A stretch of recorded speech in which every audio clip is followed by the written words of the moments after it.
Columbus, Georgia. This is your city council.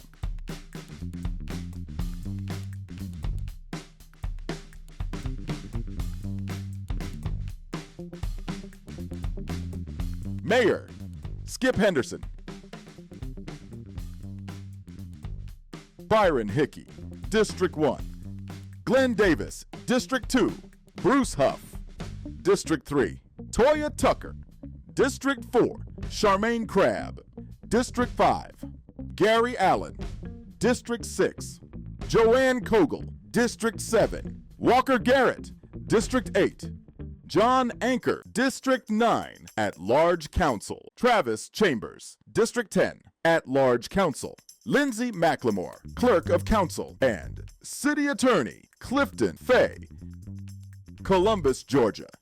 This is your city council. Good morning.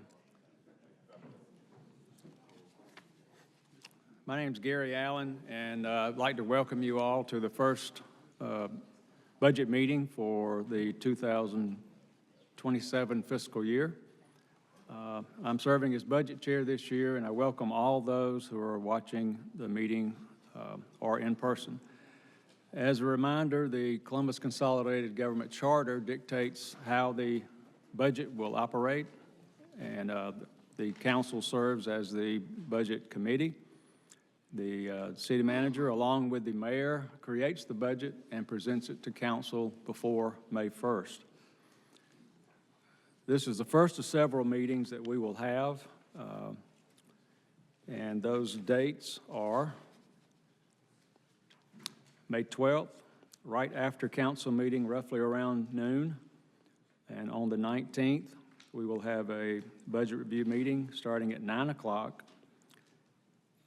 And I believe that the 19th over in the Muskogee County School District offices, okay? And that'll start at 9. And then we will have the Taxpayer Bill of Rights, which will occur on June 2nd at 9 o'clock in council chambers. It will also occur on June 2nd at 9 o'clock in the council chambers, first Taxpayer Bill of Rights. Then we'll have a second Taxpayer Bill of Rights on June 2nd at 6 p.m. in council chambers. The third Taxpayer Bill of Rights will be June 9th in council chambers at 9 o'clock. And then the second reading of the budget will be on June 16th at 9 o'clock in the council chambers. Now, the protocol is we will be going through the budget, and first up today will be our finance director, Angelica Alexander, who will provide an overview. And then we will have several departments or elected officials that will present their budget and any requests that they have. The operation of the budget committee is if we want to add any expenses to the budget, then we will put that item on the add and delete list. But if you add something, then you also have to identify the funding or where you're going to cut to fund that particular item. If you, and likewise, if you have some item that you would like to delete, then you put that on the add and delete list. And once we get to the end of the meetings there, the last meeting, then we'll go line by line through the add and delete list and vote on each one individually. So today, when we get started, I would like to offer the mayor and the city manager's office opportunity to make any comments that they may have. So Mayor Henderson and Ms. Pam Hodge, if y'all would like to address council budget committee. Thank you. Thank you, Mr. Budget Chair. Don't have much. I just want to say thank you to this group for the work that I know they're going to be doing. Also want to thank our staff, the deputy city managers, the finance department for an absolutely incredible job. This is a tougher budget. And I think after the last hit to our fund balance reserves, we are starting with probably just somewhere around 67 days to work with for any adds or deletions that we make. But I just want to say thanks, and I want to tell y'all that we're all on the same team. We're on the team of the citizens. We have different ideas and thoughts, I think, on how to get there, but that's what tends to make this government run. Has different perspectives, different ideas, and different things that we can move forward on. So I just want to say thank you.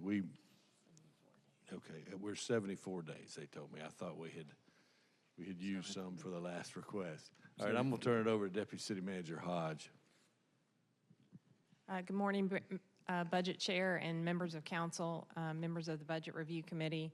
I will just say, too, that as you hear from departments and elected officials, you're going to hear needs that they have in their department.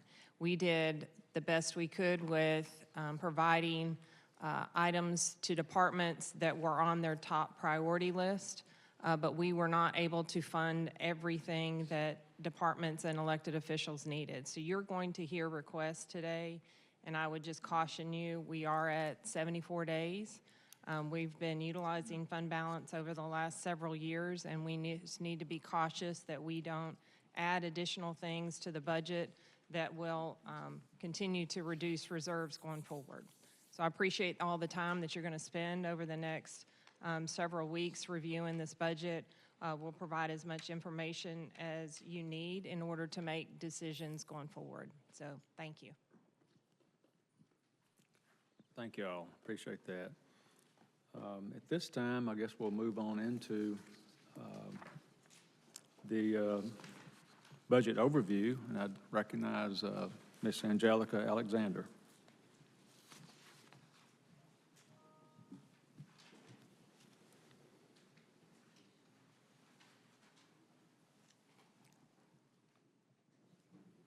All right, good morning, Mr. Budget Chair. Good morning. Members of the Budget Review Committee.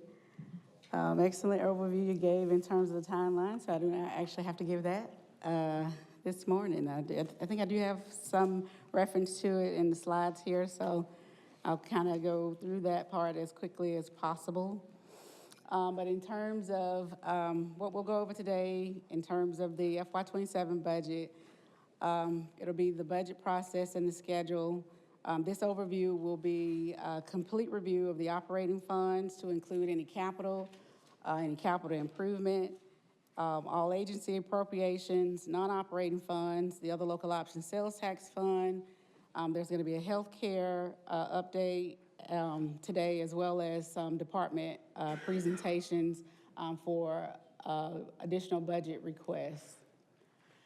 So, as the budget chair mentioned, in terms of the budget process, the budget is submitted to council by the mayor no less than 60 days prior to the start of each fiscal year. The budget was officially presented by the mayor to the council on April the 28th. This includes the operating and capital expenditures.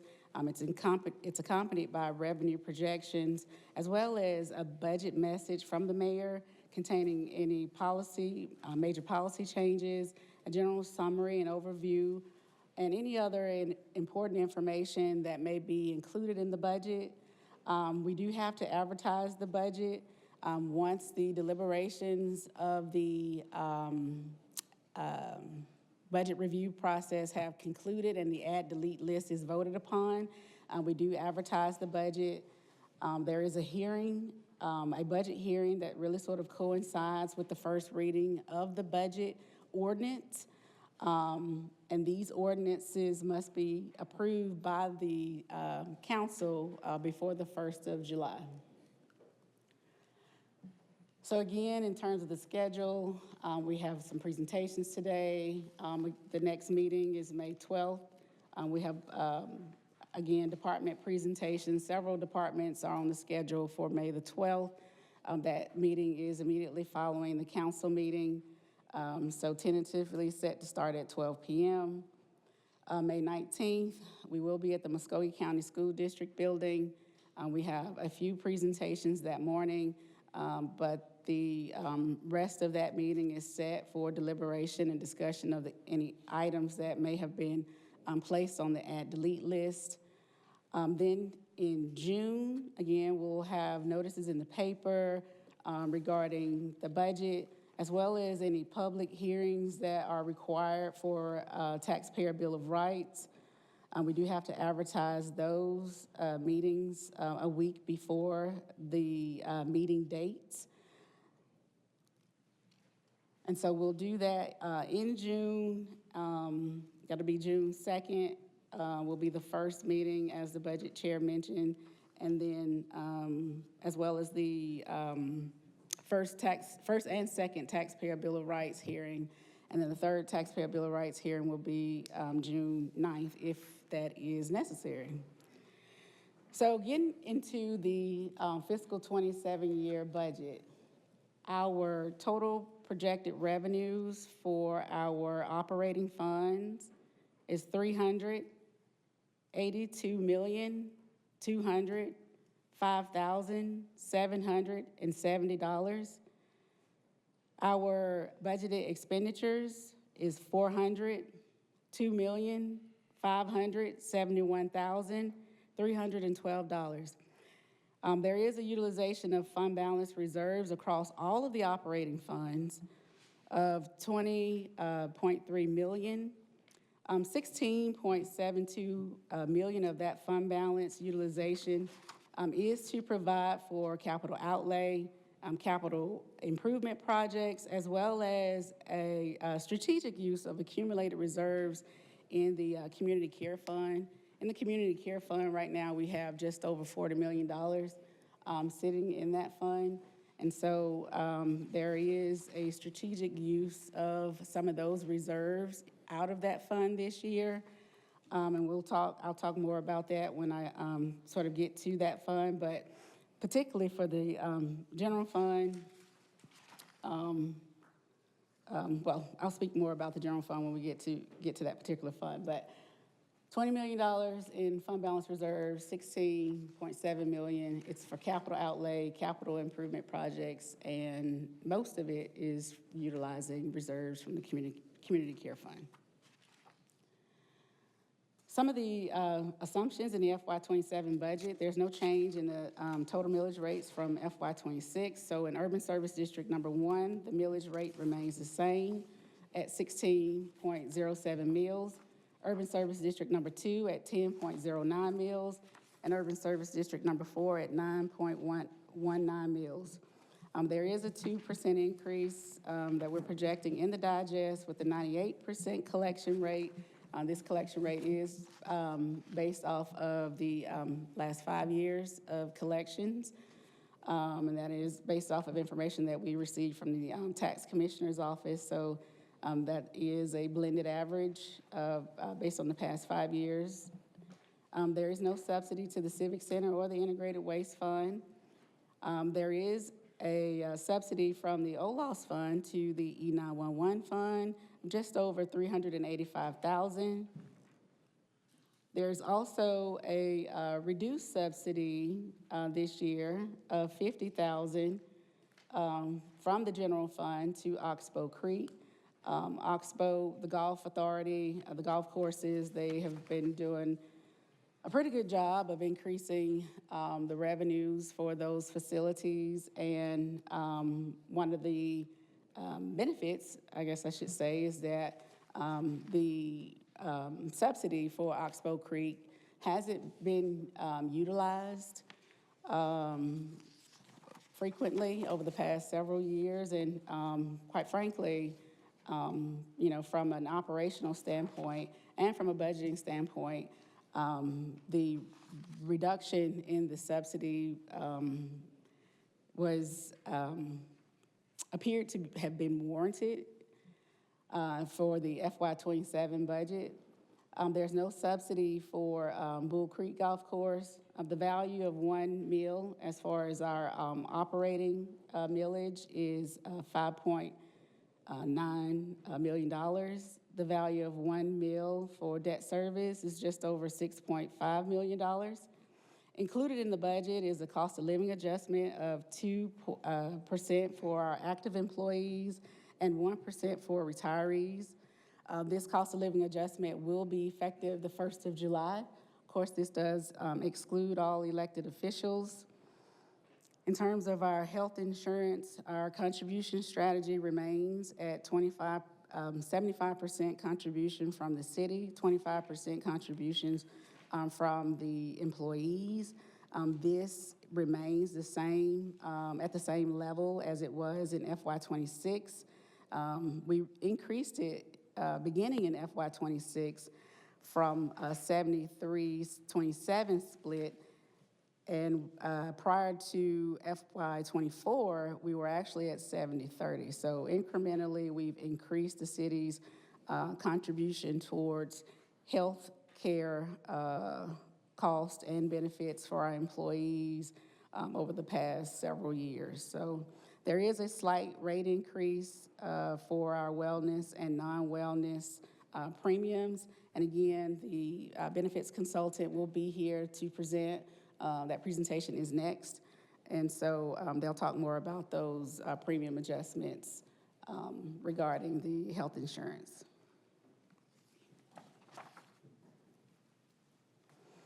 So again, in terms of the millage, this just shows the comparison for FY '26 compared to FY '27. Again, there is no change in the total millage rate. In Urban Service District 1, we're still subject to the 9-mil cap here. So the portion of the millage that's subject to the cap, we're at 8.97 mils, so not quite at the 9-mil cap. There is a little bit of room there, but pretty much we're pretty close to being at the 9-mil cap. So the millage, and that is for our general maintenance and operating millage. The millage for stormwater is at 1.24 mils. For paving, 3.44 mils. For the community care fund is at 1 mil. Economic development remains at 0.50 mils. And debt service at 0.92 mils.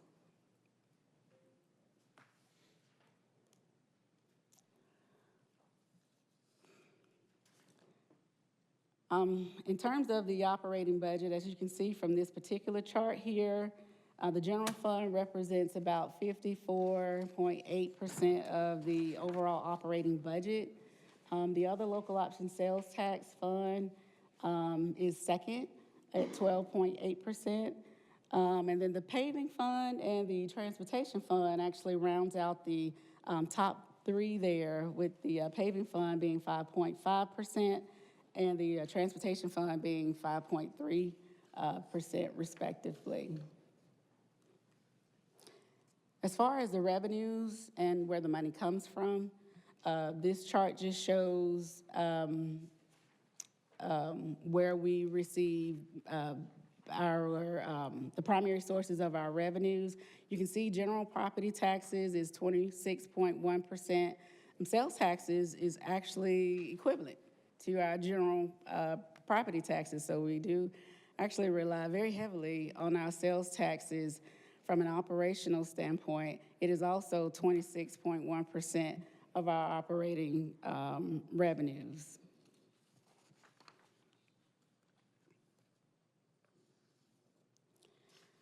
And in terms of where that money goes from an operating budget standpoint, as you can see here from this particular chart, public safety continues to be the largest expenditure source in terms of where the money goes at 36.5%. You can also see here that public works is the next largest expenditure category. Oh, I thought someone said something. And then followed up by our non-departmental. Non-departmental really just includes those transfers relative to our debt service payments. So all of the funds that have capital leases, or if there's any bond payments, those transactions really sort of happen in that non-departmental category. And so that's why that is such a large expenditure category.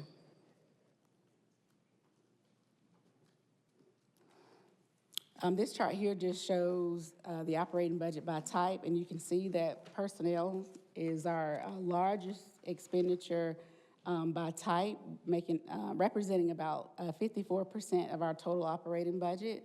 Capital outlay at 4.5%.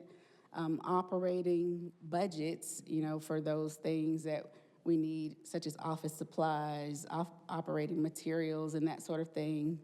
That represents about 38% of the budget. Capital improvement projects representing about 1.8% of the total operating budget.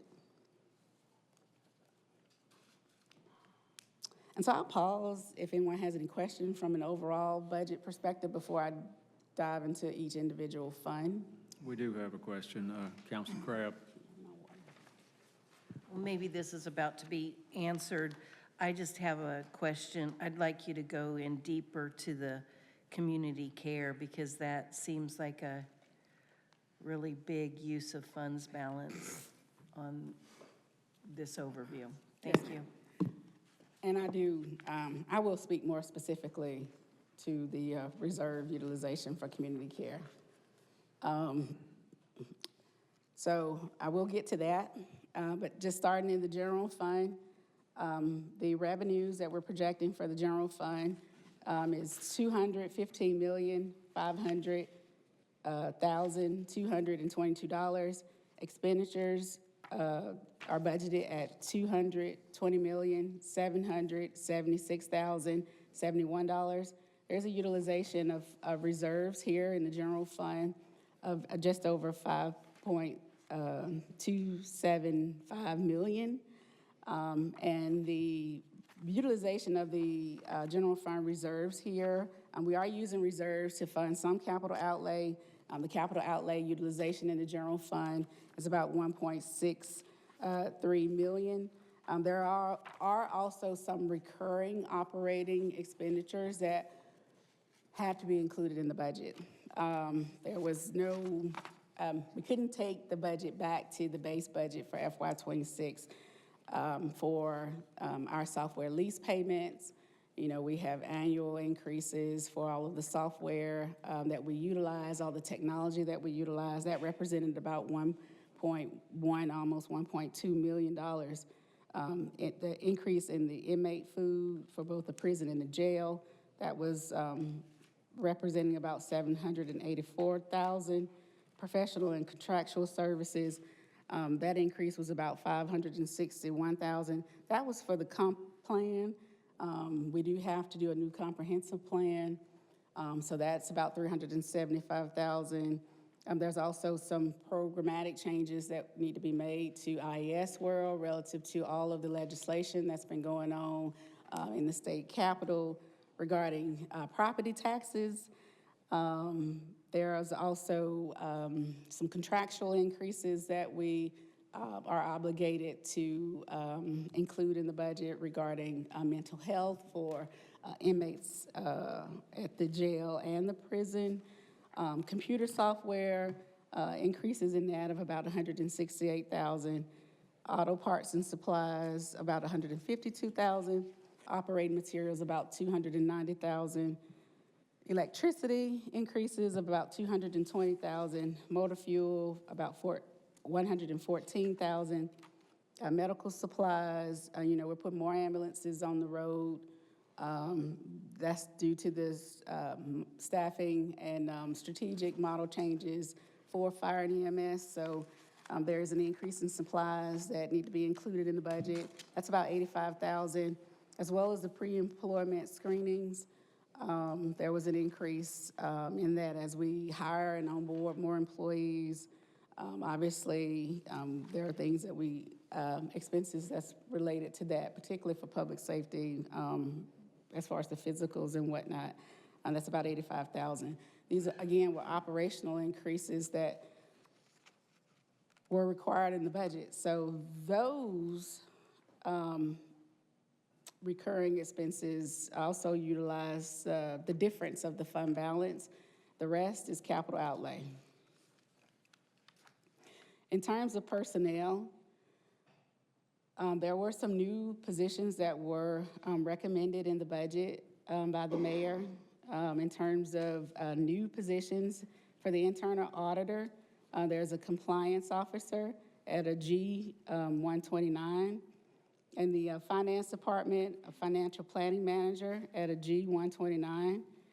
Information Technology, 2 Systems Analysts, Enterprise Apps, G 126. For Information Technology, a Cybersecurity Engineer at a G 126. Information Technology and AV Specialist at a G 116. I think that position is specifically for the new Judicial Center. Human Resources and Administrative Assistant at a G 115. Parks and Recreation, Recreation Program Specialist 3 at G 118. I think that is relative to the mobile recreation vehicle. That's based off memory. For the Police Department, a new corporal. They did request a new corporal in their investigations unit for animal control. Also in the Police Department, two crime scene investigators at a G 119.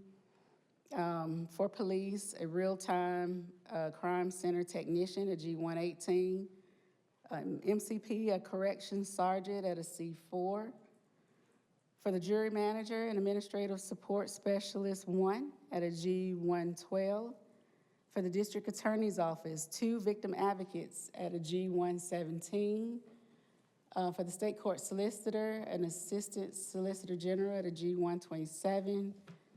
For the state court solicitor, 1 paralegal at a G 119. For the state court solicitor, an investigator at a G 120. And for the state court solicitor, a victim advocate at a G 117. For the public defender's office, 2 investigators at a G 120. I do know the public defender's office currently has 2 grant-funded positions, 2 investigator positions that we're currently funding through our ARPA, our ARP funds.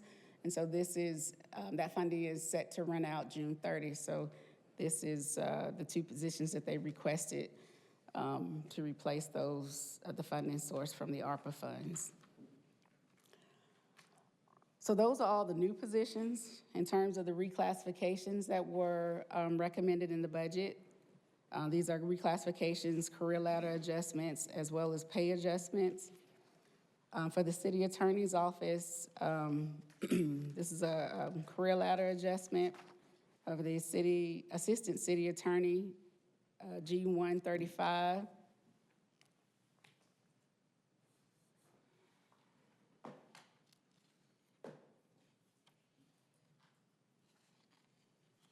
Uh-oh. There we go. G 135 to a senior assistant city attorney, G 136. Excuse me, Ms. Alexander. Yes, sir. Counselor Davis. I'm sorry, I had my light on for a minute, and you got going there, and I'm still looking at my questions I'm about to ask you. Just some clarification matters. Just work with me a minute here, and we'll just walk through this. I want to go back to the assumption sheet. So what we're saying is we collected 7.5 plus in new revenue this year. Is that right? How it's reflected here? That's what we're projecting, yes, sir. Okay, so you also have stated that our collection rate is at 98% this year. That's down 1%. Last year it was at 99. So is there, I mean, you said an average, but we said 99 last year. Why did that number change all of a sudden? Well, it is based off of an average. We do receive that information annually from the tax commissioner's office in terms of collections. And so that's just the average for this year. So that'd be a projection of collecting less money. In the current year, that would be correct. What does 1% equal? I'm gonna put you on the spot here, but 1% equal on the tax or the collection rate that we're talking about?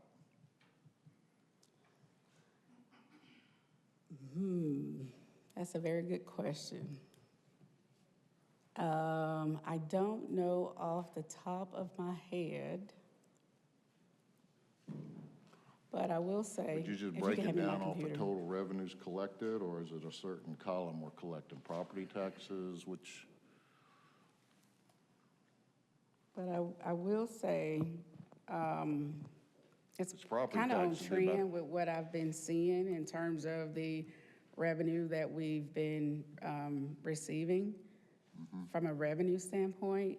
I was actually doing an analysis as of, for the real and personal property taxes.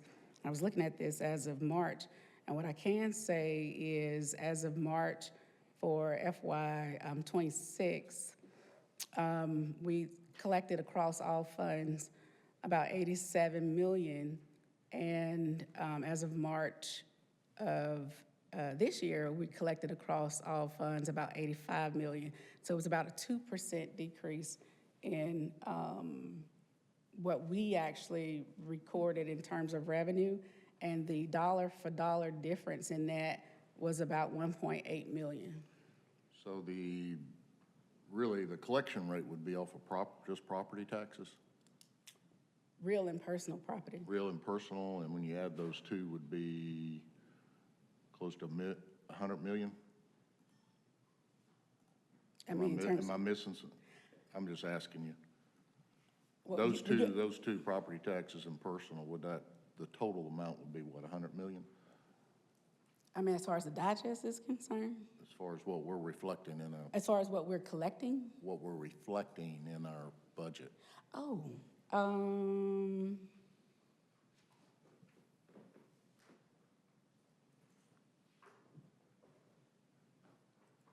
Is it around 100 million? you can give me just a moment, I can look that up.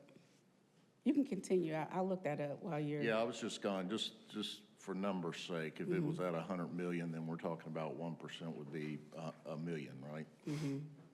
So that's kind of ballpark, if I may.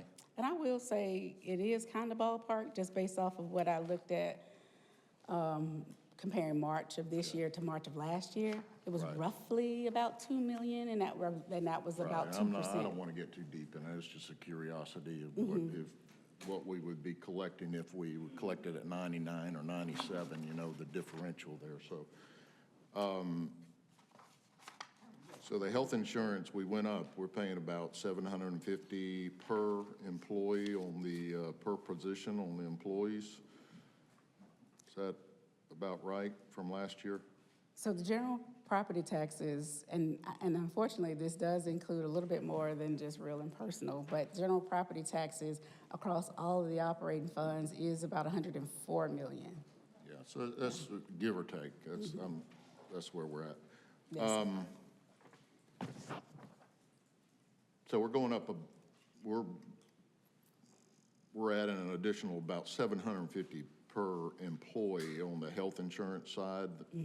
That's what we're doing there for over last year. The debt service, on the debt service is up to 92. Is that just reflecting what we're collecting, or is that, we're actually increasing the millage on the debt service side? Well, the debt service millage is not increasing. No, Okay, so it's just reflecting the new revenue coming in? Okay, thank you. Okay, we went up on the risk management allocation on vehicles. We went up substantially. Is there a reason for that? well, yes, so, And that's just coming out of that fund too, right? well, right, so the risk management fund is an internal service fund, and the way that we fund that fund is based off of, it's an actuarial basis, and we do utilize the vehicle data in order to make the determination in terms of what, how we allocate what each fund pays into the risk management fund. Right. And so, based off all of the claims that we've paid out for the risk management fund, because we use a reserves model, we need to replenish some of those reserves from the claims that we've paid out. Okay. All right, on the economic development side, we're totally clear on all allocated payments that We we are. have committed to in the past. So Yes, that's, sir. okay. Would it help if we added on this list a area for the camera funds, maybe? Is that I didn't see that anywhere in our budget summary or in the book or anywhere on the amount that's being collected from the camera funds? Oh, for the school zones? School zone, both for the sheriff and the Okay, so. public safety. We don't budget revenue for the school zone because it is restricted for public safety purposes. Right, but it's new revenue, but it's. It is, but Do we reflect it anywhere? no, we do not budget revenue Okay. for it because we cannot utilize revenue for that to cover general expenses. Right now, that revenue is going into the general fund. Right. So I can't budget revenue to balance the general fund. No, that's not what I'm saying. Okay, so what are you saying? I'm just saying, should we put a category in here somewhere to reflect that amount that's being generated? In the budget? Well, somewhere in our budget summary or maybe on the assumption list here? Assumption, Well, yeah. it would be reflected in the financial summaries on page, what page though? 51? On page 51? Page 51? Yes, sir. Okay. Is that just in the department itself? Well, it just shows the actuals, the actual collections for the private school speeding fines as well as the public school speeding fines for the prior fiscal years. If you go down to fines and forfeitures, and it's revenue code 4748 for the private schools and then 4749 for the public schools. Gotcha.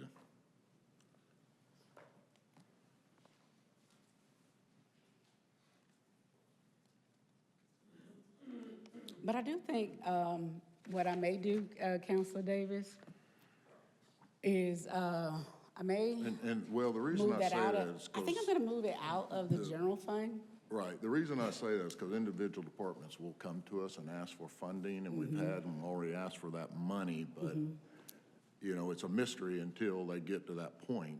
But if we could get a pre-understanding of what that amount is, we have a better understanding of how to, potentially work funding requests. And I hear you, and I think, I've been thinking that, and discussing this with staff about adding another sub-fund. The OLOS funds are technically sub-funds of the general fund, and I've been thinking about adding another sub-fund specifically for the school zone revenue, to really sort of pull that out Okay, so that we can see it separately and track it separately and apart from the overall general fund revenue. So I'm thinking that that's what I would like to do, and I just need to work that up, and I'll probably be back requesting some adjustment to sort of what you see here from an operational standpoint in terms of making that happen. But it won't impact the budget because we don't budget any revenues for the school zone. It'll just be adding the fund and establishing it in the budget ordinance. right, okay. Almost finished. Going over here to integrated waste, I know you see one of the cities requesting to raise the rates another $2. They had $3 last year, another $2 this year. Is the last year the $3 reflected in the integrated waste amount on the adopted budget? We just adopted that last year, right? We did. And I don't know when it was implemented, but is that amount correct? The adopted budget says 18.6, the current budget modified says 19.1. I do notice from last year, it was 15.3, 15.5, 15.3. So is that reflecting the $3, or is this, you know, currently this year, are those two numbers reflecting the $3? And which, I mean, you got a number for modified, you got a number for adopted. Yes, so. But you got 2025 adopted budget is 15. This says it, well, this is 26, is 18.6, which was actually last year. Correct. So the $3 in terms of the increase in the fee is still inclusive in the budget. Last year? Right, so the rate is changing from $24 to $26. And the reason for the increase, to be quite frank, Councilor Davis, some of the other revenue that we were projecting increases for didn't quite come into fruition. Namely, the tipping fees at the landfill, utilization did go down. So that does save us long-term in terms of our landfill and saves us space in the landfill, but the revenues did not meet initial projections. So we collected, last year, you're projecting we collected 19.1 million or 18.6 million? So the adopted budget for the Integrated Waste Fund was 19.3 million for FY '26. 19.3? That was the adopted budget. What are you looking at? I'm looking at my assumption sheet. I'm looking at the current modified budget and the Okay, so the current, F-26 adopted budget.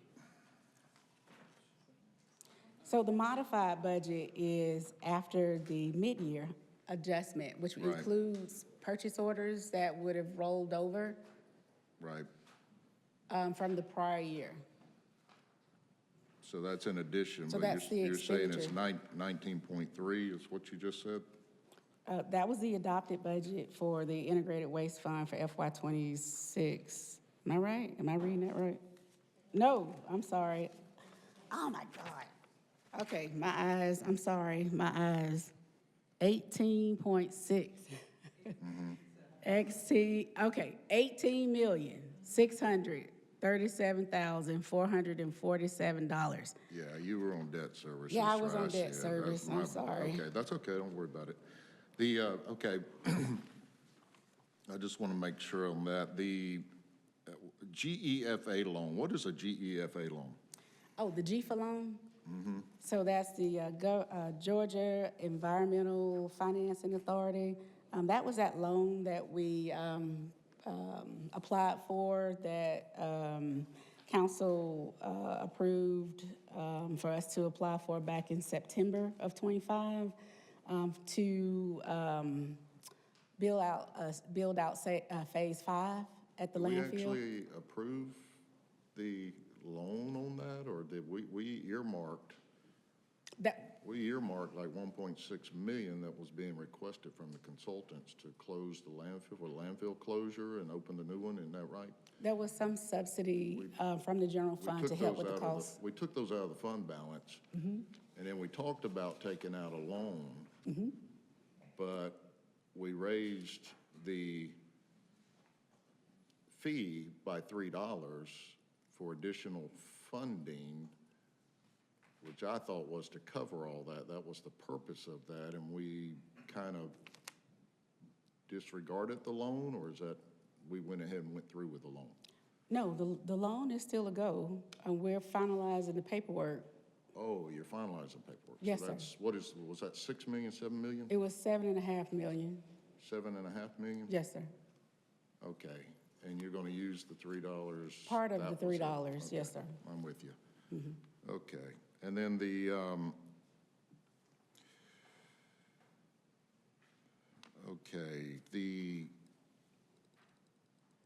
we've got, when you look down in the general fund and the fund balance, when it talks about assigned days, the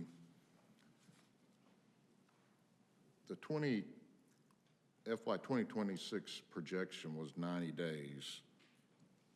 But then on this one, it says the projection is for FY '26 is projected at 76 days, is what we're talking about. How did that, was there a reason for that change? And then you got an actual number, you got a projected number for 2025 of 97.51 from last year, but actually there's an actual number of 8711, which is 10 days down. Well, if you I'm just trying to figure out where those changed. Right. So if you recall, there were some departments that were over budget at the end of FY '25. And so those overages, some of those overages were not initially anticipated. And there were some things that occurred throughout the fiscal year that were not initially projected in the budget, in terms of things that were approved that utilize reserves. And so that would be the reason for the change in the initial projections from where we would have ended FY '25. So because FY '25 changed in terms of our initial projections, then that changed where we ended FY '25. And because of where we are now for FY '26 and looking at the departments that will likely be over this year for FY '26, that is taken into consideration for the reserves for FY '26, which also impacts what we are projecting for FY '27. You've already factored some of that in. Some of that in, yes, sir. Okay, let me ask you this question. Looking at that, now we're in 2027. You got a projection on there. The last 25, 26, now we're in 27. Those numbers have changed significantly. Should we as a council be worried or concerned that that projection is going to change to an actual number and it's going to reflect like 25 and 26 here? As I stated last week, I don't have a crystal ball.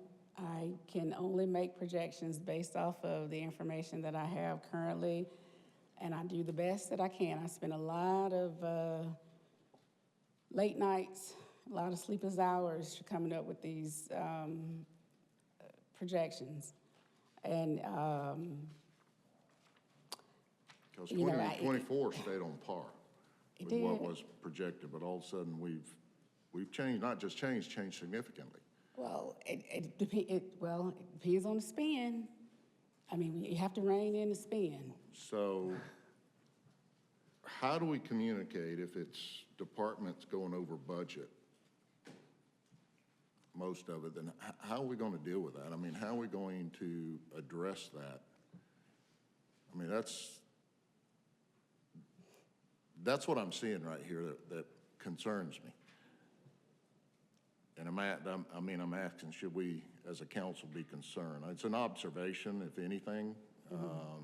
I know that's, we're not there yet. I'm looking out, but I mean, that's what I'm getting out of. That's what it's coming to my mind of how do we communicate that early that we can't do that? And it's got there's a serious impact here.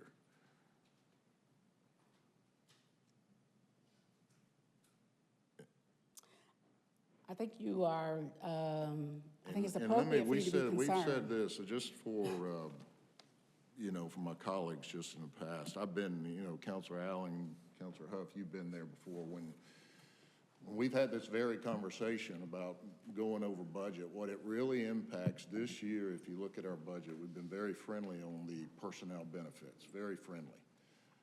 Okay? And you can call it, some people in the corporate world call it profit sharing or whatever, but we've been friendly with this budget in balancing it. But if we keep going down this path, here, we weren't able to do those things at a time. Y'all remember that? You remember that, Councilor Allen? We were not able to do that, and we strongly communicated that if we keep reducing the fund balance and it's not there, that it's only going to hurt the employees across the board. And what you can do, even on the healthcare side and other places, because of the limitation in revenue. Am I thinking right on this? You are, I think you're on par. Okay, all right. Well, thank you for working with me. I just wanted a few things on the assumption list that I wanted to clarify, and you were kind to do that. Thank you. Thank you, Counselor. Next on is Counselor Tucker. I got a couple of questions now since Counselor Davis asked the questions. He did in reference to the debt service, where it says $1,685,000. It talks about existing leases and debt service for GFA. You said that the GFA loan amount was $7,850,000. What was, and I'm trying to go back and look at some of the prior information regarding the term for that GFA loan. How long will we be paying that that loan? And out of that 1.6 million, how much is it directly for the GFA loan, and then what's the existing leases? What's that breakdown?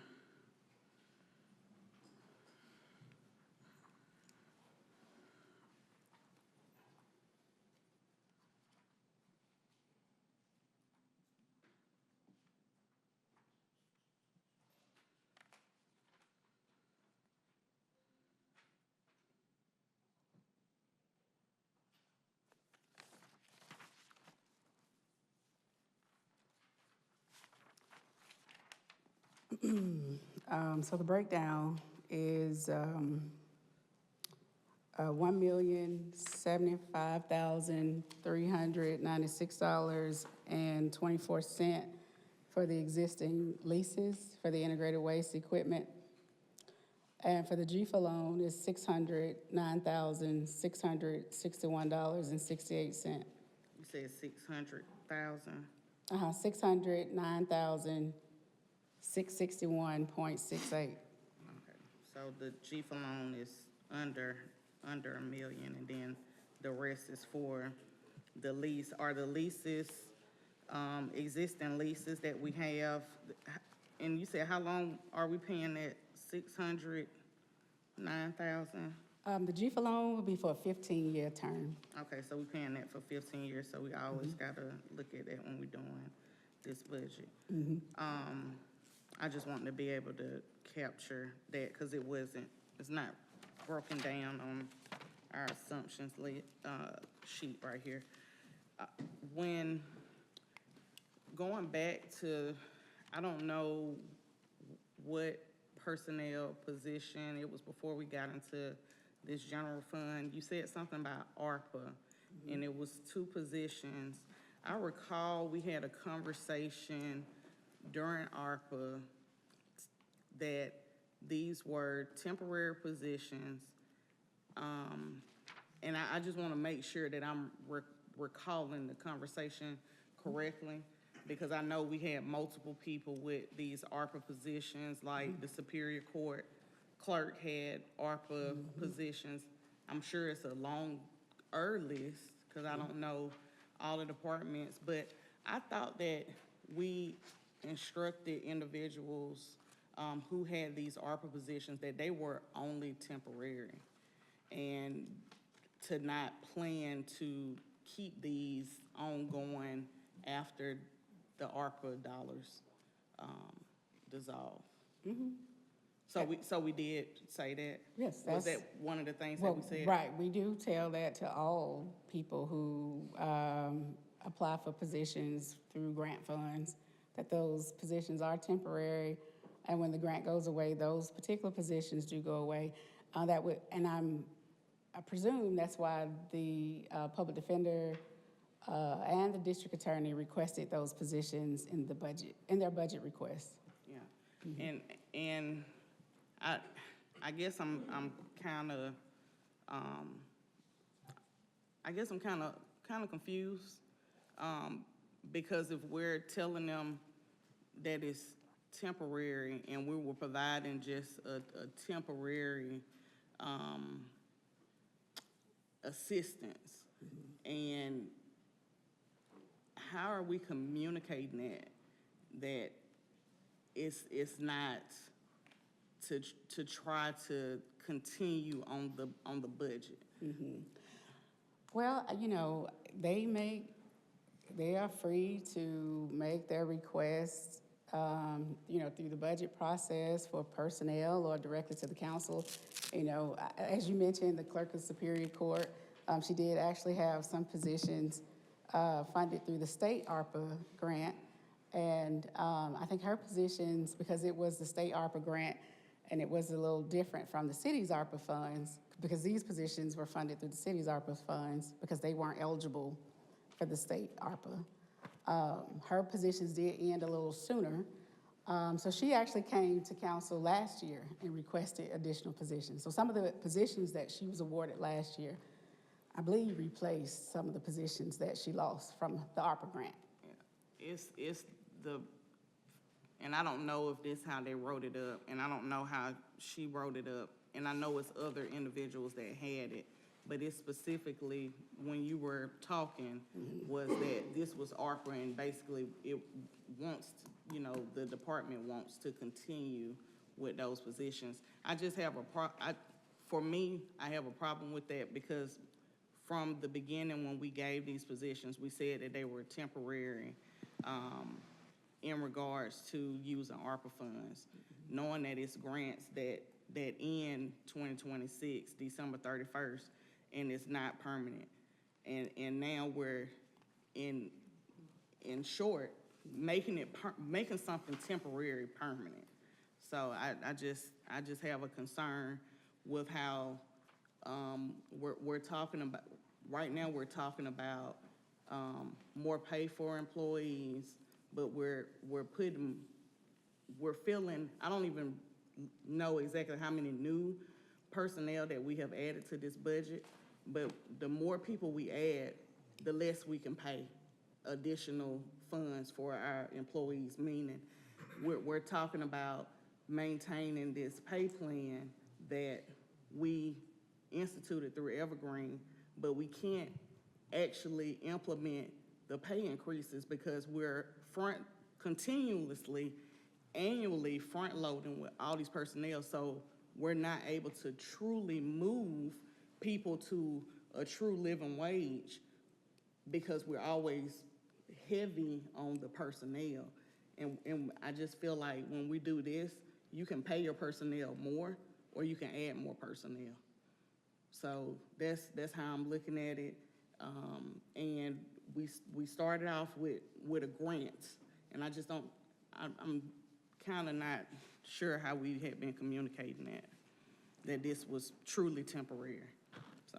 Ms. Alexander, if there's an employee that's paid out of a grant, and the ARPA grants run through the end of '26, is that right? Is it Well, fiscal year '26, or is it December? well, the ARPA funds are good through December of '26, but for personnel purposes, it ends June 30 of '26. Okay, so my question is, if we hire them into the budget, we add them into the budget and fund them, their pay begins July 1st. So what happens with the ARPA funds that are freed up from July to December? Well, it's not really more so that it's freed up because when we allocated the ARPA funds, we projected to the extent of how long those individuals could remain on payroll. And so the allocation for payroll ends June 30. Okay, so if we add someone into State Court Solicitor's Office that is currently on a ARPA fund, we will use ARPA through the end of the year, and we're really only paying them for January through June of 27 in the budget. Is that, No.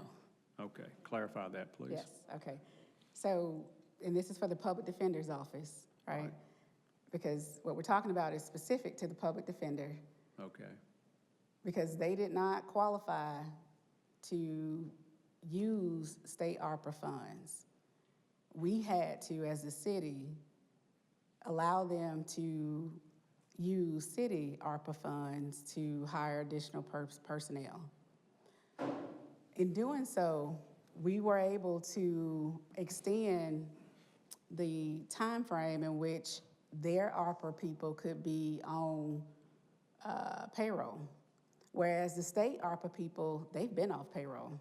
Like they couldn't, December of 25 was when those people had to get off payroll or go into another position within the city in a vacant position. But for the Public Defender's Office, because it's city ARPA money, we allocated just enough for them to remain on payroll through June 30. And the public defender said, well, that'll give enough time for me to submit through the budget request, the budget process, these positions. They are filled currently, and if they remain in the budget, obviously those people would just transfer from one funding source to another. If they're not approved in the budget, then that'll be up to the public defender in terms of what happens from there. But ARPA money, as far as the funding source, ends June 30 of 2026 for these two positions. okay, so then the Budget Committee has an opportunity to fund the two, continue going forward, funding the two in the current budget of 27. That's correct. If we choose to only fund one, then we can do that. That's correct. Just make an amendment to the add and delete list. That's correct. Okay. All right, next up, I think, is Counselor Davis. Does anybody else have any questions? No. I'm catching up with you, okay? I got two more questions. Can I get a breakdown of the allocation of spending in the Community Development Block Grant with community reinvestment? I want to go ahead and get that as soon as possible. Just clarification, I think I know what's going on here, but I'm looking at the adopted budget for FY '25 and the modified budget for '25, and then I'm looking at the current adopted '26 budget and then the modified budget, and specifically on the 2009 local option sales tax. At the end, we're projecting, tell me if I'm right, just for clarification, are we projecting that we're collecting less in '25, 47 million for the penny, in '25, 49, and just I'm rounding numbers off here, 49 million for '26, an increase of 2, but we actually, is that stating that we actually collected in '25 62 million, and your modified budget for this year or last year was almost 56 million? So the change in those numbers, can you just am I accurate in what I just said, or can you clarify that for me? Or would you clarify that for me? So, That's, excuse that's me, the pennies that are coming in. right, so the for amount. the other local option sales tax fund, the adopted budget was 49,245,117. Correct. 117, Correct. okay. And then the modified budget is 55,781,415. Correct. And Okay, 20, so the- same thing in 2025, it was 47.3, and then we actually, it says the modified was 62. Now, keep in, We're, what I is want to that sort just, of we're point out. collecting more than we're projecting? Okay, so the budgets that are referenced here are the expenditure budgets Right. and not the revenue budgets. Okay. Okay, so the We're adopted, spending more out of that? Is that what you're saying? we did utilize reserves in the fact that it was purchase orders and encumbrances and carryovers from prior years that we were utilizing on the expenditure side. So that is what's reflected in the modified budget number. It's the expenditure budget, not the revenue budget. So I think that may Yeah. be where we're having a little bit of a disconnect. Yeah, the revenue, so you're actually projecting 50. That's correct. For the Okay. revenues for FY '27, we're projecting 50.2 million. And so it's money that we have in reserve and with those pennies that we're actually going in there and spending more of that? I mean, we did in prior years to utilize, to buy capital. We did in prior years, but keep in mind, when we encumber a document, when we have a purchase order that we issue, and we don't satisfy that purchase order, and it rolls from one year to the next, that's included in the modified budget number. That's what when we do our mid-year budget amendment, we're modifying the budget to incorporate those purchase Is orders. that money held in an individual account? What do you mean? The 2009 SPLOTS money, is that held in an individual account, or is it held on the other side of the fund balance? The 2009 other local option sales tax fund, it represents the public safety OLOS and the infrastructure On the other OLOS. side, okay. But that's kept totally in the fund balance? I mean, it's kept totally separate from the general fund. And one other request, the accounts, I asked for this last year, I just want to get an update on it, but all the accounts that we have where we keep the funds, can I get an update on all those? Yep. The bank statements, is that what you want? Okay. Yeah. I think those are, some of them are in Atlanta, right? Georgia One Fund? Oh, yes. Okay, thank you.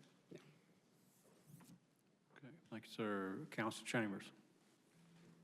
Yes, quick question. I was just been looking, have we set aside resources for like our public buildings, infrastructure in regards to maintenance? So included in the OLOS infrastructure budget, there is an allocation for facilities maintenance.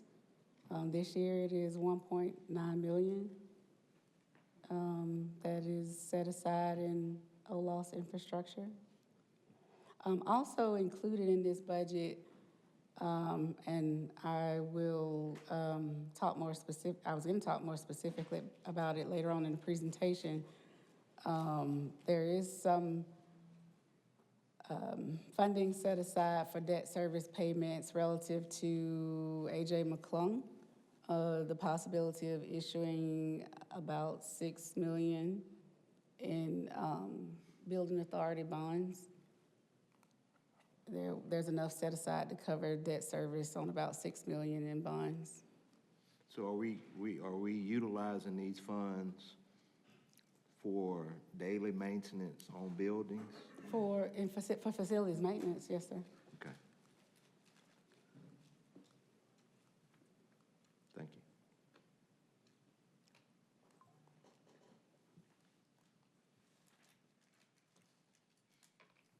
Where was I? Any more questions, Counselor? You good? Thank you. Okay. All right, I'm going to go to Counselor Cogle.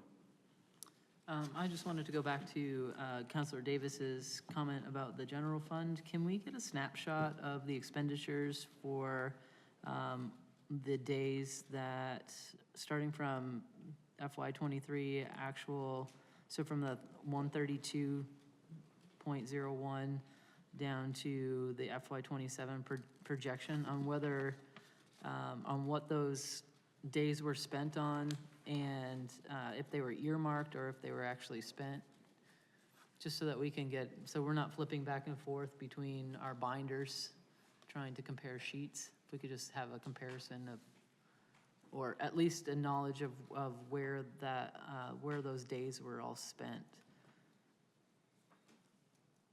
on one sheet. Does that make sense?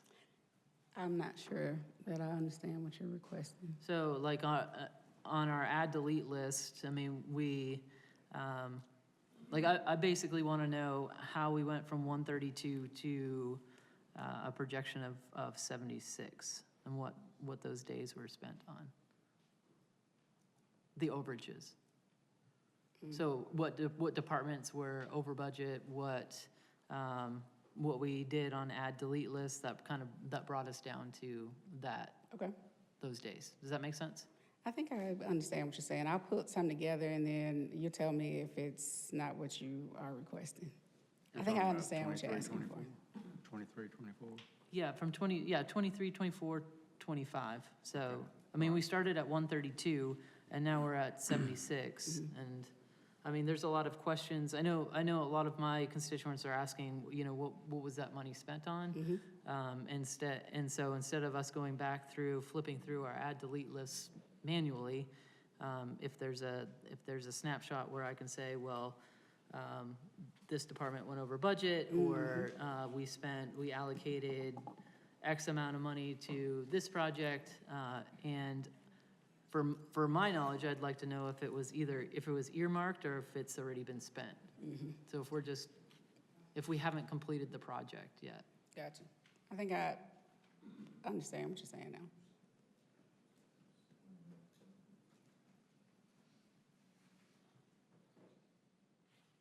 All good? Yep.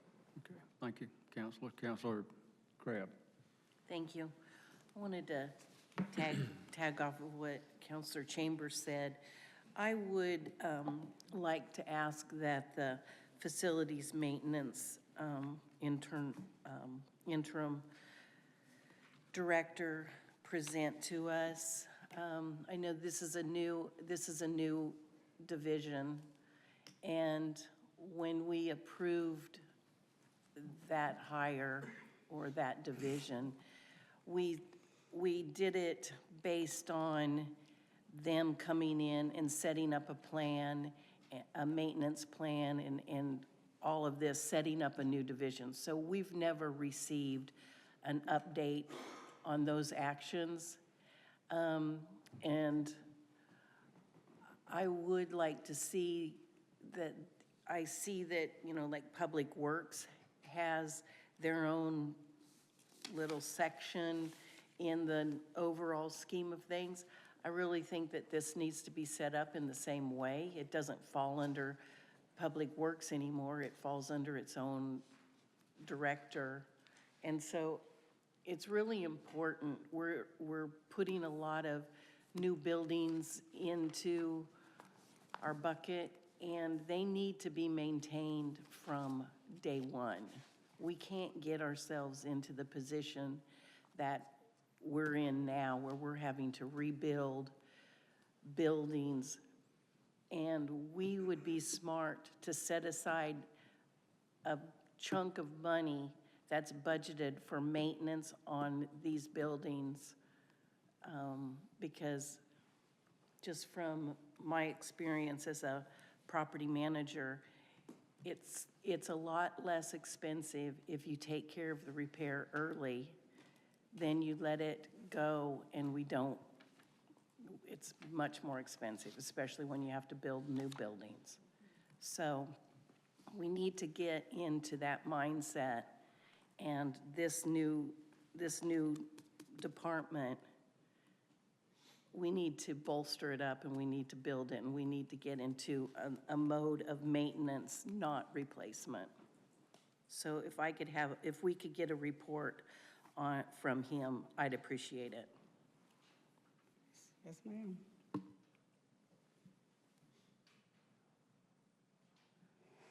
Council Cogle? I'm Sorry. Okay. Council Chambers? Yeah, just adding to that, is there any way you can provide me a list of repairs that we've done on our existing infrastructure?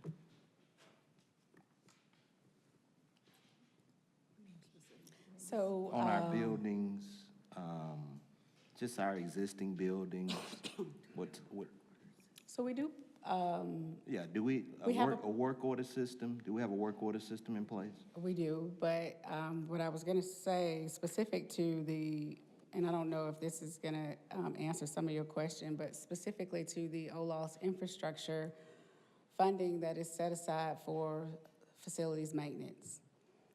There is a project report that we can provide that is also published. It is also published on the Finance Department's website that shows a listing of all of the facility projects that have been completed for, from facilities maintenance for each facility. Okay. Using the OLOS infrastructure funding. Using the facilities funding.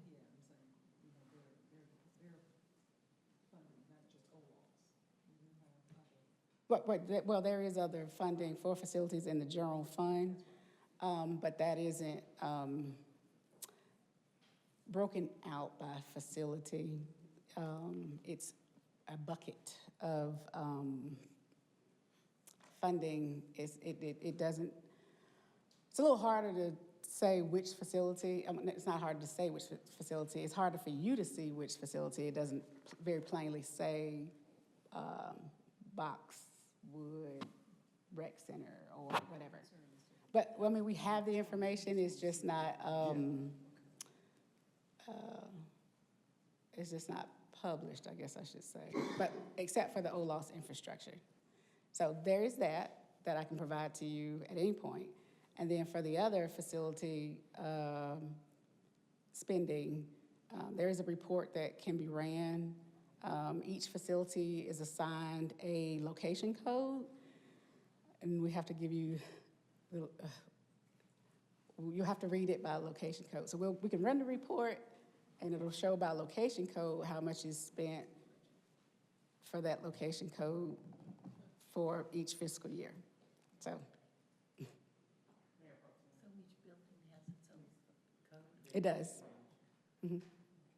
And then you'll give us the key to that? Mm-hmm. How far you want to go back? I think what he is asking, not necessarily the funding and how it was funded. You just want to see the repairs. You want to know by facility exactly what has been repaired. And so how far are you looking within the last year, last 12 months? Last 12 months. And so it's not necessarily he's looking for by funding source, but just what has, we can do that from OLOS and of course from the general fund facilities. And so our facilities manager can do that. Yeah.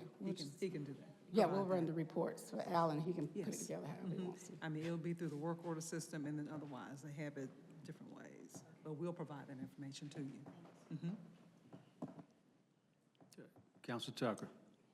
Yes, I was gonna ask, you had said something about codes, how it's labeled in reference to a department or facility instead of it saying Boxwood or Shirley B or Citizen Service Center, it's a code. So if you could group those in the code, I don't know if you all can export into a spreadsheet or how, okay. But group it into code and then just provide what that code is. Yeah.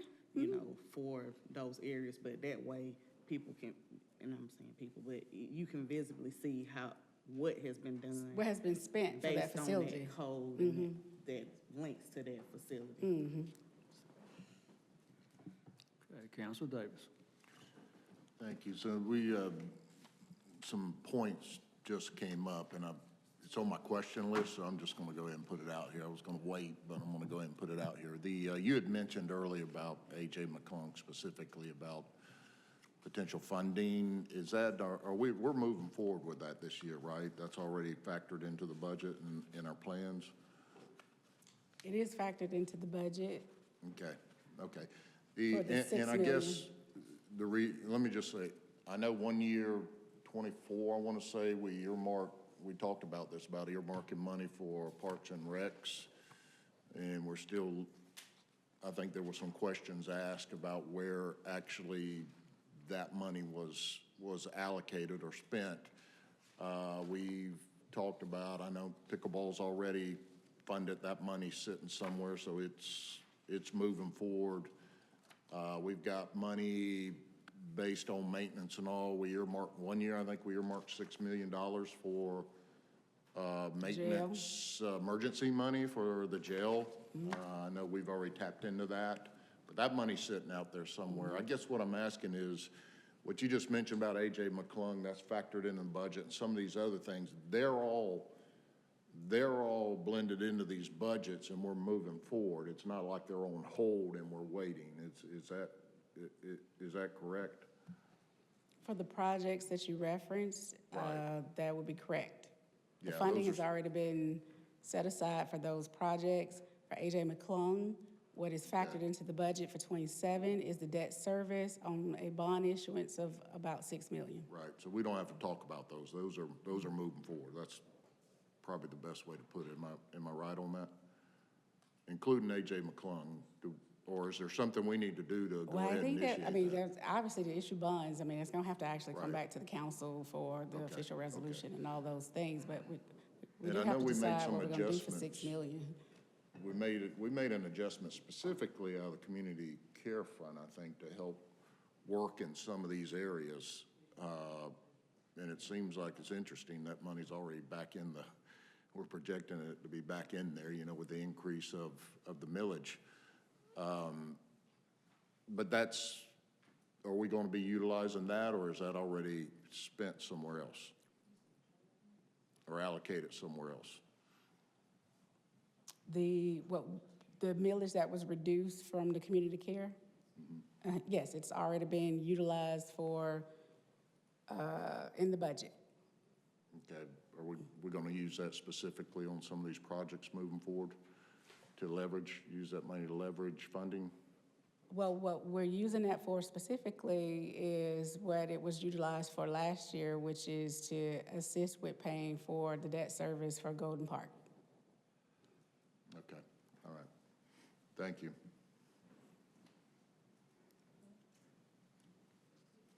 Okay, Counselor Crabb. Thank you. I want some clarification on what we just said, because let's skip ahead to community care, because, I mean, we're setting aside a certain amount of money into community care, and I don't understand why community care uses $11,361,171 of the fund balance in this. Because it seems like that's a bucket of money that we're collecting, and I don't understand how you can go over. Okay. So in terms of utilization of the reserves in the community care fund, so what's new to the community care fund this year is the utilization of reserves to cover the inmate medical contract for the jail of $9.3 million. Previously, that was in the general fund. So the program allocations right now for the budget, and this is just for the budget. I mean, obviously, some of these allocations could change, with the exception for the contract, because the contract amount is the contract amount. But what's set aside right now from a budgetary standpoint is $6.5 million for provider payments, $600,000 for claims administration. There's an RFP that is underway that should be coming to council either hopefully next Tuesday, to award the RFP for the processor of the claims so we can get the program going. But that is, we need funding to pay the company that's going to process the claims. So there's funding that's set aside for that. Off-site inmate medical funding set aside of about $500,000 for that. And then again, $9.3 million for the inmate medical contract. There's $244,000 set aside for partnership agreements with Mercy Med and Valley Healthcare. This was something that was brought forward by the fire chief, by Fire EMS. I think our council approved those partnership agreements to sort of provide those wraparound services in conjunction with the correct care aspect, because keep in mind, correct care is also funded out of the community care fund. And then there's also $623,000 that's in the budget for existing personnel and operating costs for both the correct care and the community care programs. So that covers the people that are under the direction of Fire EMS, those contracts or those partnership agreements as a part of the correct care, and then the person that's overseeing the community care program, and then a small operating budget, I think of about $8,000 or something for supplies and materials, community engagement, that sort of thing.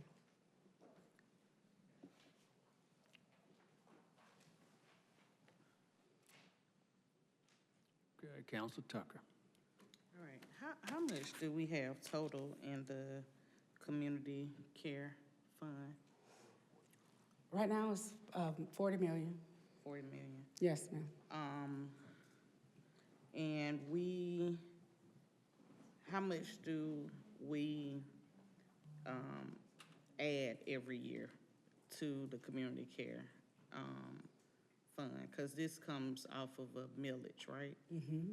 So what's the total amount that we bring in revenue to community care? Well, with the millage. And I know it changes, but like right now, what's the? It's about $6 million with the millage, but with the reserves that's been sitting in there, we've been getting a pretty substantial amount of interest because we do invest that money at Georgia Fund One. Okay, So that's also been accumulating, helping the reserves, the cash reserves accumulate in that fund. All right, so the 40 mil that we have right now, is that including the interest, or? It does. So it includes it. So we have 40 mil, which includes interest. We have a 6 million, I'm gonna say plus or minus amount that we bring in revenue on an annual basis. And our expense this year, I was trying to look at what it was. What was the total for this year for the community care fund? 6,454,000. Oh, it's more than 6 million. Is it 17? Yeah, 17 are the budgeted expenses. So it's 17 Yes, ma'am. million.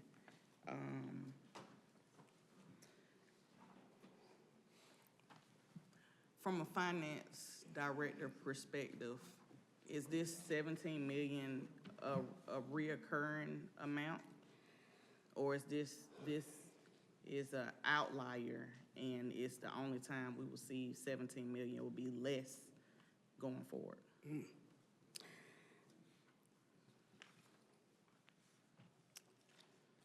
So This year will likely not be the only year that the contract will need to be out of this fund. Because if it's not out of this fund, then it would be the general fund that would be covering this inmate medical contract. Okay, So it's not a permanent thing. so you saying the 9.3 is not a permanent It's thing? not permanent. All right. But because we do have such a substantial amount Yeah, of I mean, reserves. it made sense to pull that out of this 40 million that we have.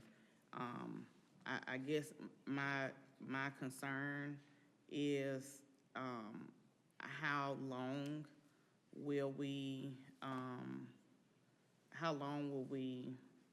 so the 6.5 million were the provider payments that we set up through our committee, right? Is that what that is?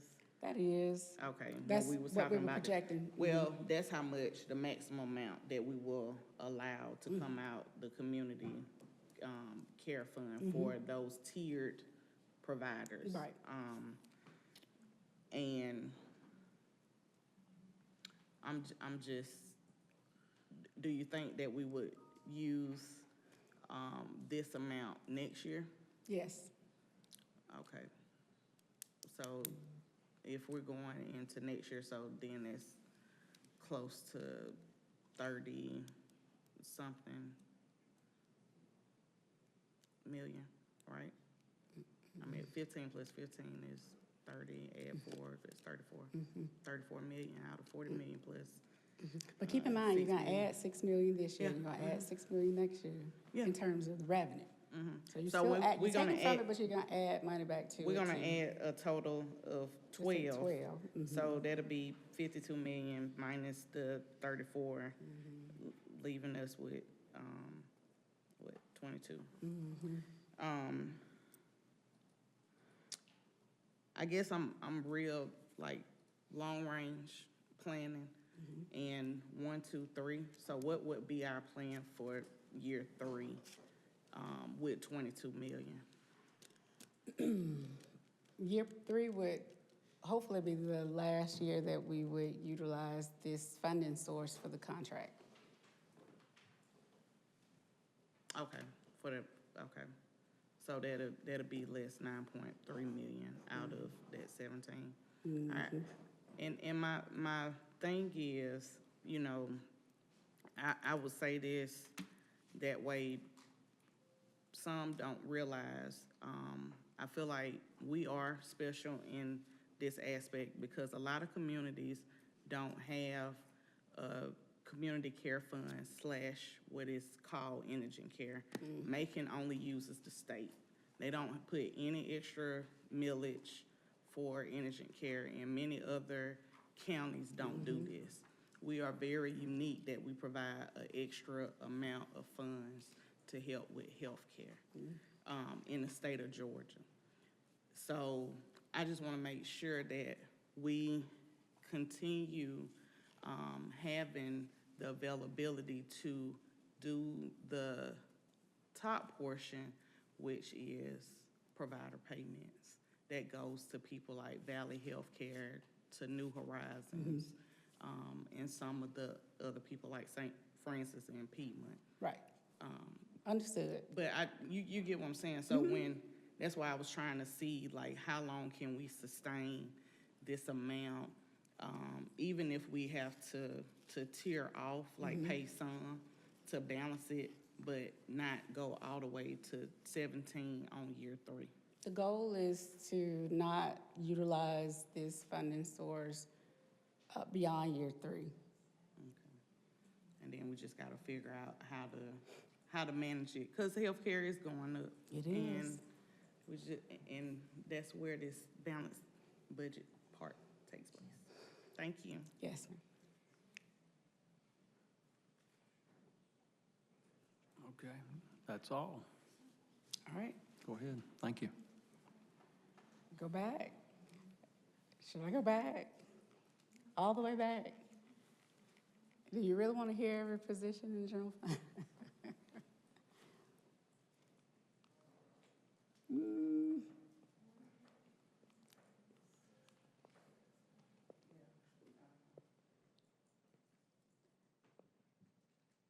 Okay. All right, Speedy Gonzalez at this point. So in the finance department, there's a collection technician. It's budget neutral, title only change to administrative assistant, G15 to G15. Purchasing technician, career ladder position change of G15 to G17. Purchasing technician 1 to 2.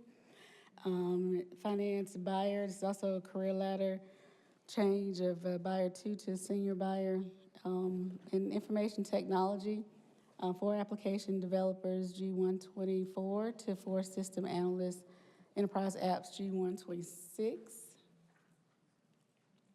Information technology, 2 application developers, G124 to 2 software development analysts, G126. And human resources, career ladder, human resources technician 1, G117 to human resources technician 2, G119. And in inspections and codes, assistant director G131 to assistant director G132. All of the changes in inspection and codes are budget neutral. So that actually represents a savings. Building inspector 3, G122 to chief inspector G123. Inspections and codes chief inspector G128 to a systems analyst G126. I think there's a typo in the letter that says G124. Inspections and codes, electrical inspectors 1, 2, and 3. He's just doing title changes on a lot of these positions to make them not trade specific to just inspector positions. So you'll see instead of electrical inspectors 1, 2, and 3, he just wants to change them to inspectors 1, 2, and 3. And it's the same for the plumbing and the building inspectors 1, 2, and 3. So changing that from a trade to just inspectors. In the planning department, career ladder change, planner G121 to senior planner G122. Engineering, traffic operations technician G121 to traffic signal supervisor G122. And for engineering, all of these changes, again, represents a savings. There are a lot of changes in terms of the title in engineering, but traffic operations supervisor G123 to traffic operations manager G124. 3 traffic control technicians G113 to 3 traffic sign and marking technicians G116. Engineering, traffic signal construction specialist G115 to a traffic and sign marking technician G116. 2 traffic signal technician 1 G115 to 2 traffic signal junior technicians G118. Engineering signal technician 2, traffic and signal technician 2 G117 to traffic signal technician 1, G120, and a traffic signal construction specialist, G115. Did I miss that? Sorry, I cut that off. Oh, what is that going to? It's in the letter. I'll come back to that. Public Works, these are title-only changes. 2 fleet maintenance technician 2, G118 to 2 fleet service advisors, G118. Facilities maintenance, the facilities maintenance manager, G130 to facilities maintenance assistant director, G132. Facilities maintenance assistant manager, G127 to office manager, G118, and then the custodial services supervisor, G120 to facilities maintenance supervisor, G122. And again, all of these changes in facility maintenance actually represent a savings. Correctional detail officer to facility maintenance supervisor for plumbing, that's a G122. facility maintenance, 2 HVAC technicians, G120 to 2 facility maintenance specialists to G120. So these are title-only changes.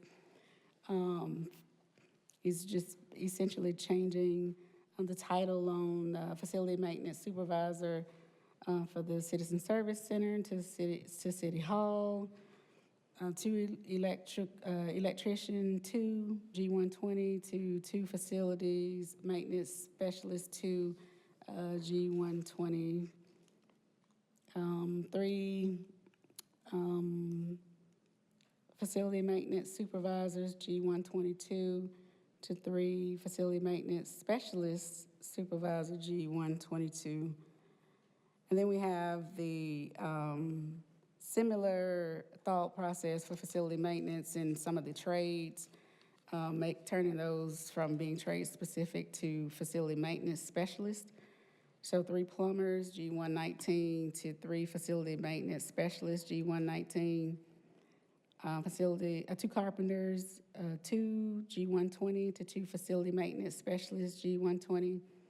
And 2 HVAC technicians, G119 to 2 facility maintenance specialists, G119.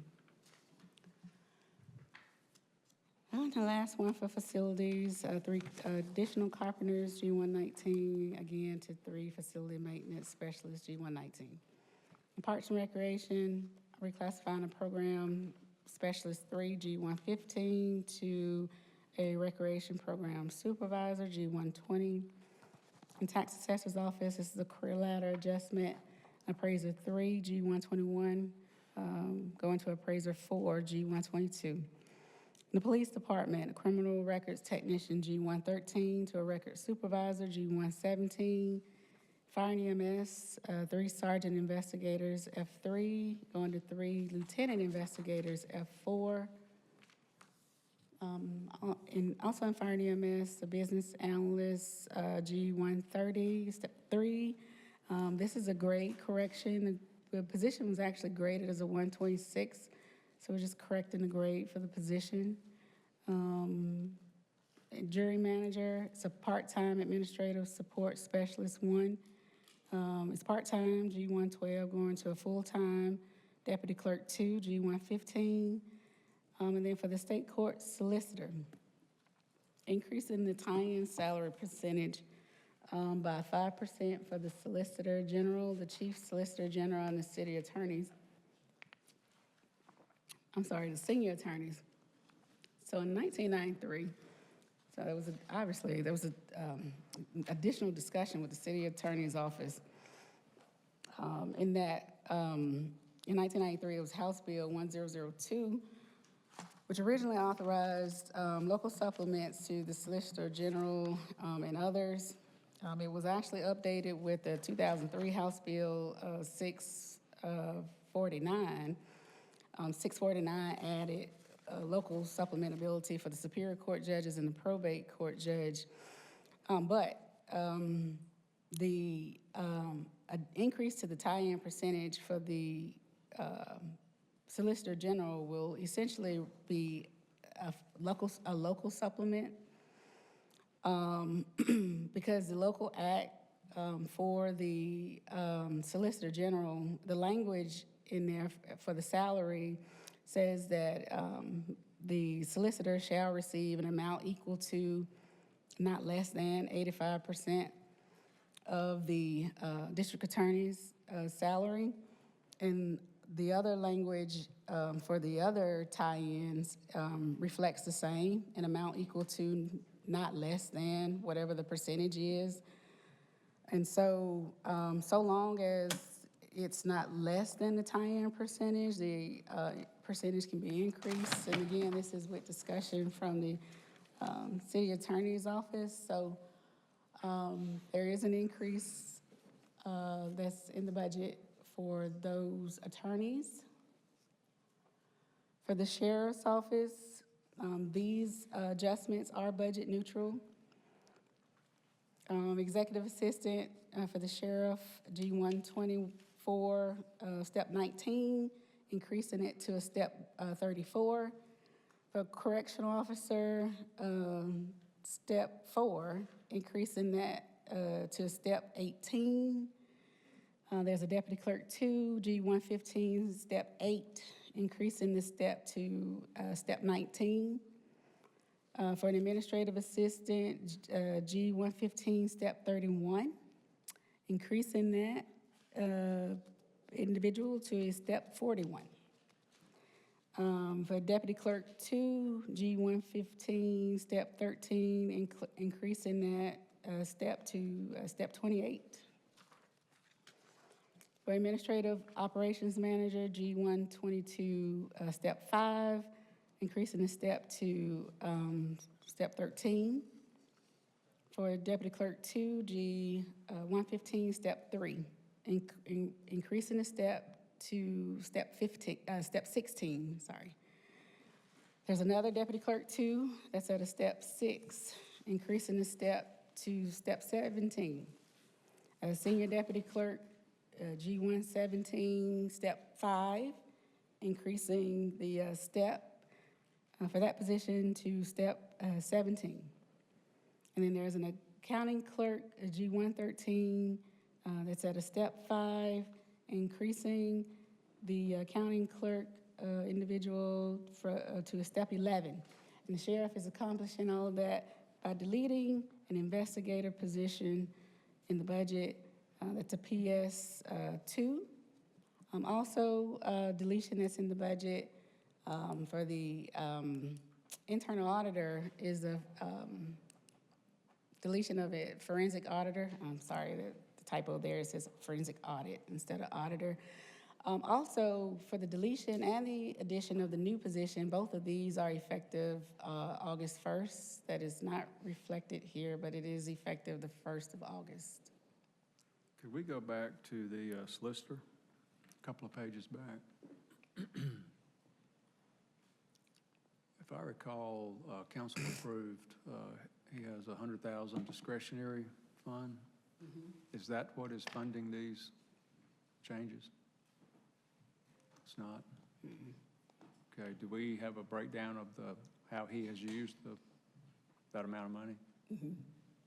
Okay, could you get that to us? Yes, sir. Okay, all right, thank you.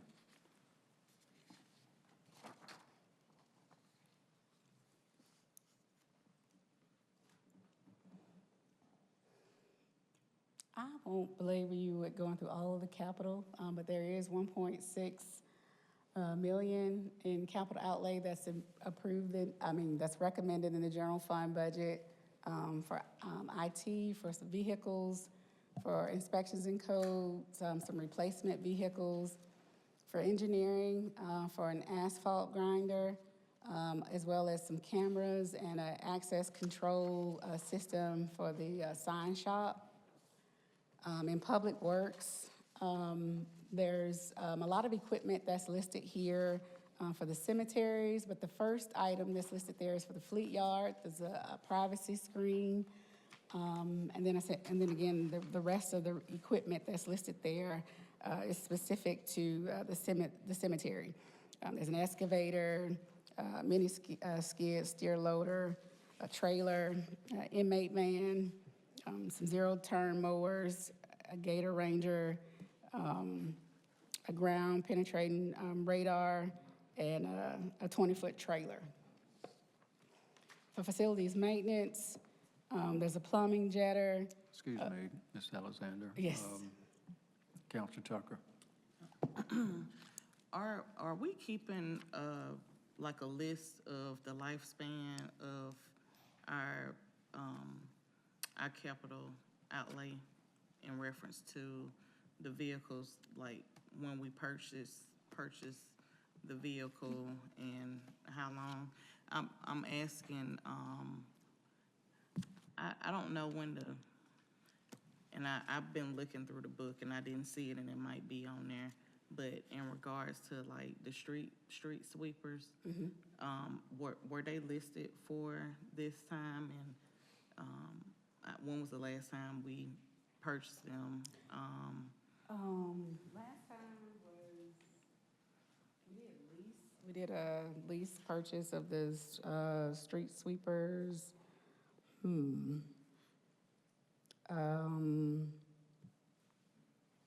have to get that information for you, but they're not listed as capital outlay in this budget, no. But I'll get that information for you in terms of the last time we purchased the street sweepers, either by outright purchase or by lease. Okay, and I guess, what made me think about that, because I was looking at all the items and, you know, sometimes I have to call and ask for a street sweep, but I rarely see it, like, in my area. So that was one of the things I was trying to see how many we had. I know it's not just the how many we have, it's the employees that we have to operate it too. And then just thinking, we purchased on another Public Works matter, we purchased new trash trucks and our cycle trucks and stuff like that. And I think we started purchasing those like 2020 through whatever time. So just looking at what's the plan, the life cycle plan for our vehicles. You want to respond?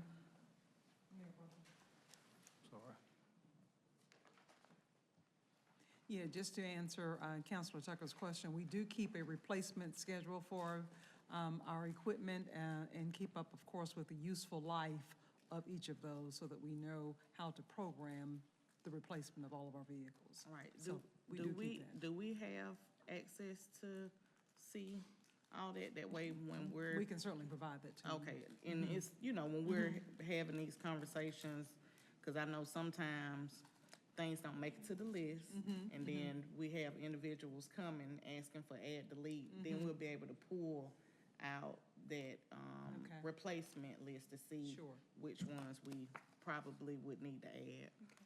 Thank What's the you. referral? The vehicle replacement schedule? Okay.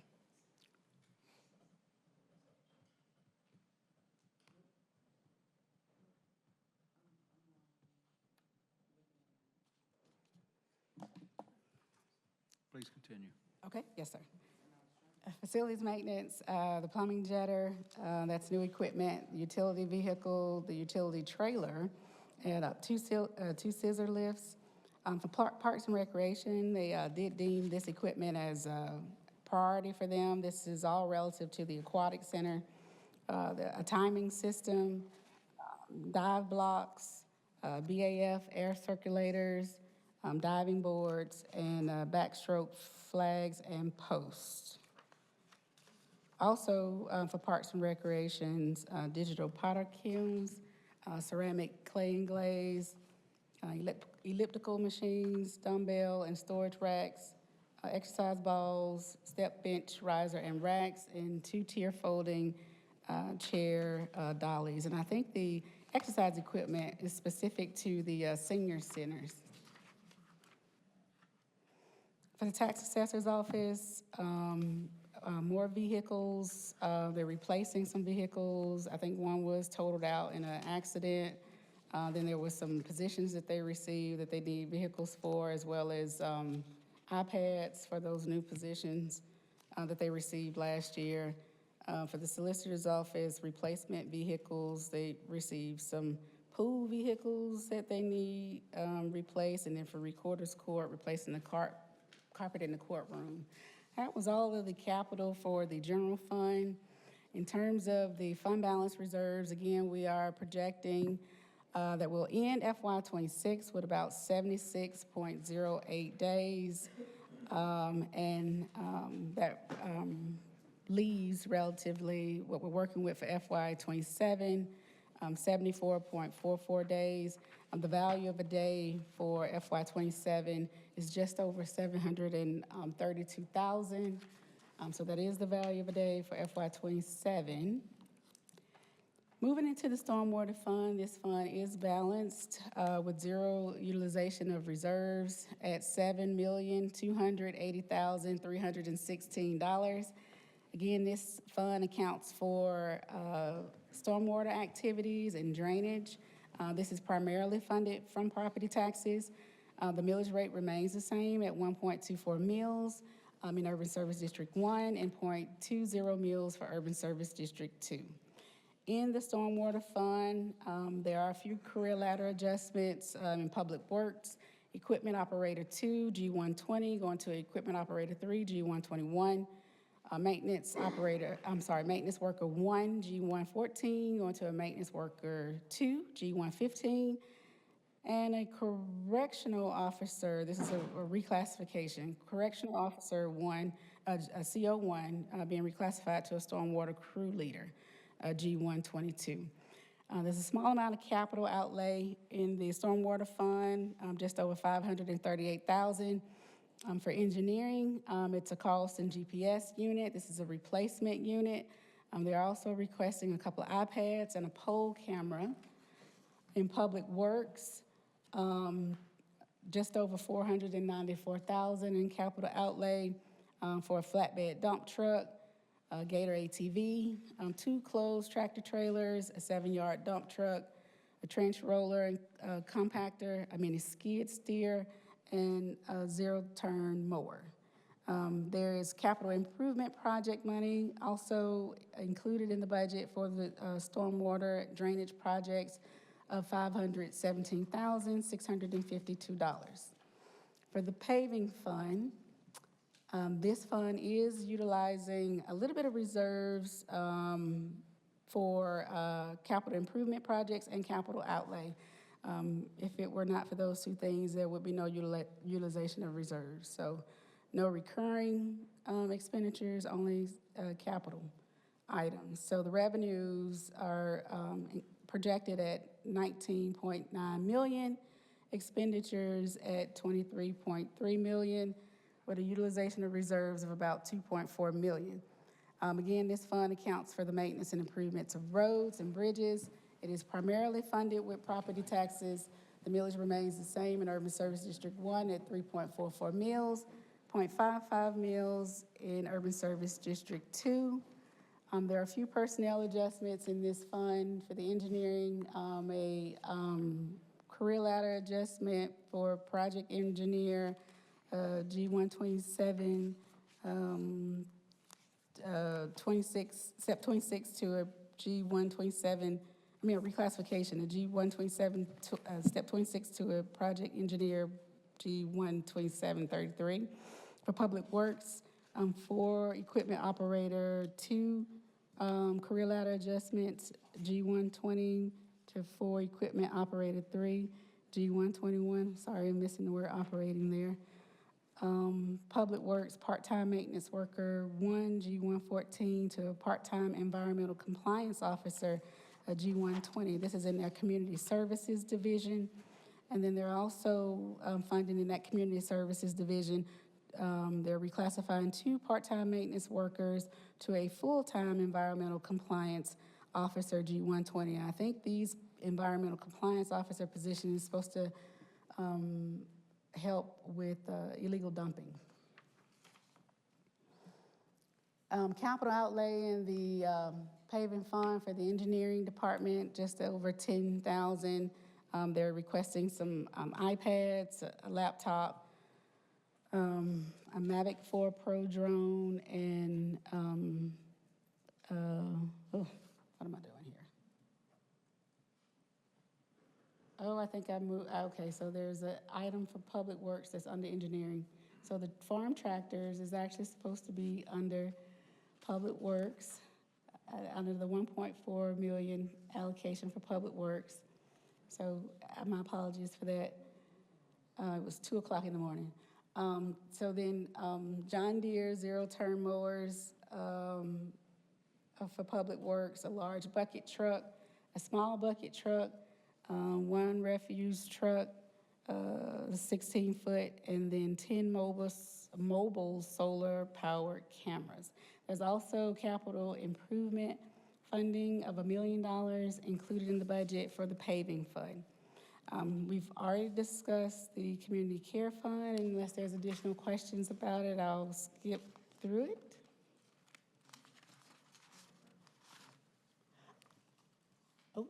Just a minute. Counselor Tucker. A few questions. Can you go back to, where it said mobile, Mobile, here. the solar powered cameras? Yes, ma'am. What are they using those for? I think in the budget request, it was supposed to help with the illegal dumping. I think they were gonna, they requested these cameras to put in strategic places for the dumping. And this is, engineering department? Public Works. Oh, this Public Works, okay.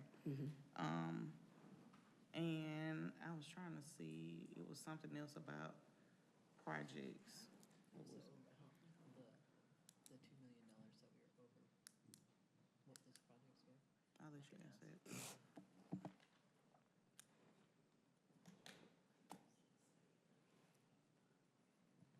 Counselor Cogle. When you, if you can flip back, there was the overage, I think it was the beginning of the paving fund, right there, the difference. Do you know what those projects, those $2.4 million in projects are? So 1 million of that is for capital improvement project funding. So it's not project specific. We set aside funding each year from the paving fund and for paving fund projects that come Okay. up. And the rest of the other 1.4 million is for a capital outlay. Okay, thank you. Counselor Crabb. Can you go back, go forward just a couple when you were talking about, and one more right here. I don't understand why cameras, why are these coming out of paving fund?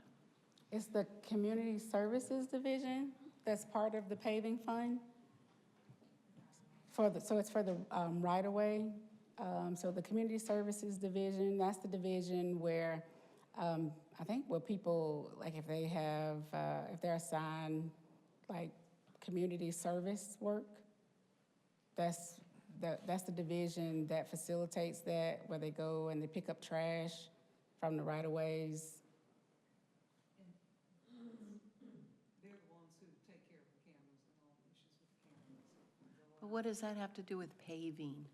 I mean, Well, it's for the- we need more roads paved, you know, we need to focus it on what it's for. Well, the paving fund includes right-of-way maintenance, Okay, maintenance of the right-of-ways, not just paving of the roads. okay. Thank you for the clarification. Please continue.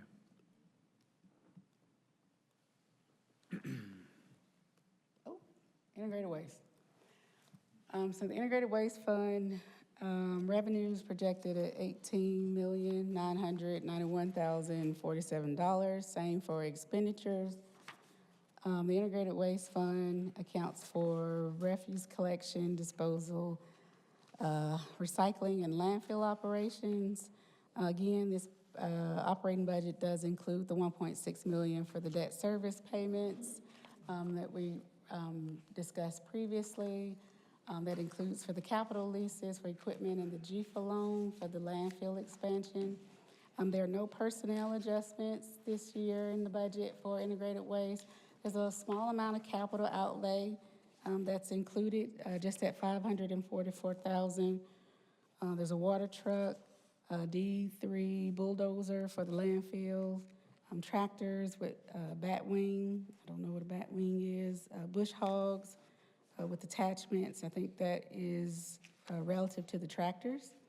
And then there's a Gator utility vehicle with the magnet bar. For the E911 fund, revenues and expenditures are at $4,465,513. This fund accounts for the telephone subscriber surcharges. This is a fee that we all see on our either cell phone bills or if you have a landline on your landline bill or prepaid phone, those phones receive this charge as well. Included in the budget is a subsidy from the Public Safety OLOS of $385,513. There's one personnel adjustment that was requested by the police department for a 911 center supervisor, G120, reclassifying to a business analyst, G126. And I believe they said that this was due to the implementation of the new Tyler computer-aided dispatch system. This person is the individual that's going to be responsible for overseeing that new software system. The Economic Development Fund, the budget is... Mr. Finance Director, Council Davis. Will you go back to the integrated waste fund? One more. Yeah. So this was a conversation you and I were having earlier. So are you projecting the $2 increase here? Shouldn't it be over 20 million, 21 million?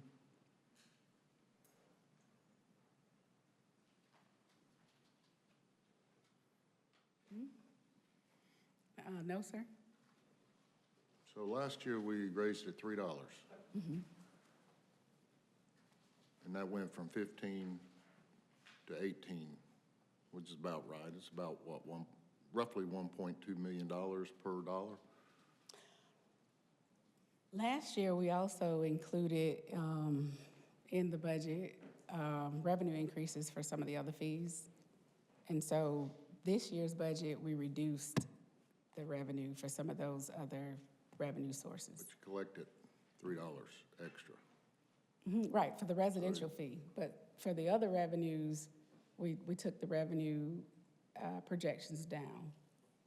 Because while it benefits the landfill, utilization of the landfill went down when we increased the tipping fee. It's on page 67 in the binder. Yeah, but you showed in 26, you showed 18.6 in revenue.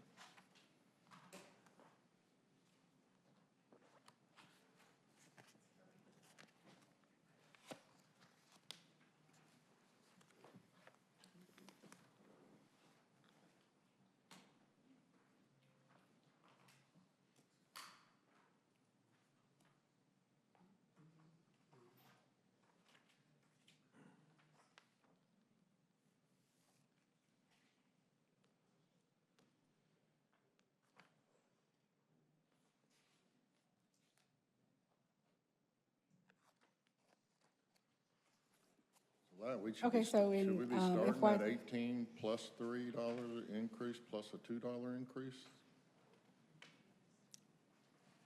Right. So in FY '26, we were projecting at the landfill that we would receive about 2.2 million with the increases to all the fees, right? So there was Let's just talk about revenue generated.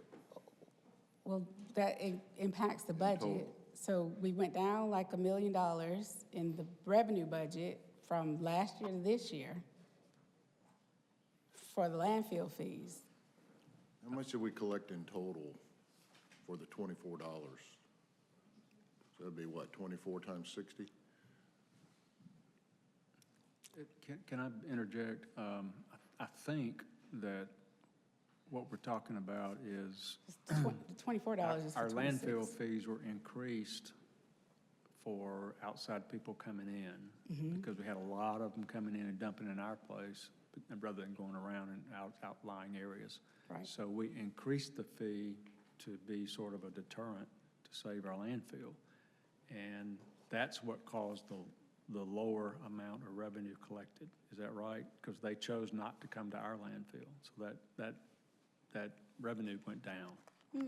It did. Does that make sense? I'm not talking about expenditures, I'm talking about revenue collected in total. Well, You can add your expenditures later, but No, this is revenue that was not collected because they didn't dump with us. They went to outlying areas. Because Still we raised, I charge- think we you- raised it. You charge $24 per resident. So the $24 is for this year, so we're not done with FY '26, right? So which yeah, that's what I'm getting to. Which number, so you're not factoring in the $2? Right, we are factoring in the $2 for '27, as well as the $3 from '26. But the reason why you don't see it increase substantially is because we had to take the overall revenue down because of the landfill revenue that we're not receiving. We initially I understand projected. that. I'm looking at your revenues that you're collecting. That's the point I was trying to make. One of the losses, we raised, what was it, $28 to $80? It was, right, I don't. Something like The that. tipping fee doubled, yes. Yeah, it was doubled up, so they did not use our landfill, so that revenue was lost. And so are we talking about lowering that amount to some reasonable? Okay. Yes. So that line item should increase with that, the lowering of the fees. Right, we took the budget, the projected budget, revenue budget down for the landfill revenue. We initially projected in '26 that we'd get about $2.2 million, and we're not seeing that now. As we're collecting revenue in FY '26, I don't believe that we're gonna get $2.2 million. So you are saying it was over 20, it reduced by 2 million down to 18.9? Well, we took it down $1 million for '27 for the landfill fees. But then you're collecting 2, which would be 2.4. Well, no, now, the value of $1 is only $675,000. Right. So it's about 1.2 million is the value of $2. Right. Yeah. So we had to make up for taking the landfill revenue down by $1 million. And where is that adjustment reflected? It's on page 67. 67? Yes, sir. Thank you.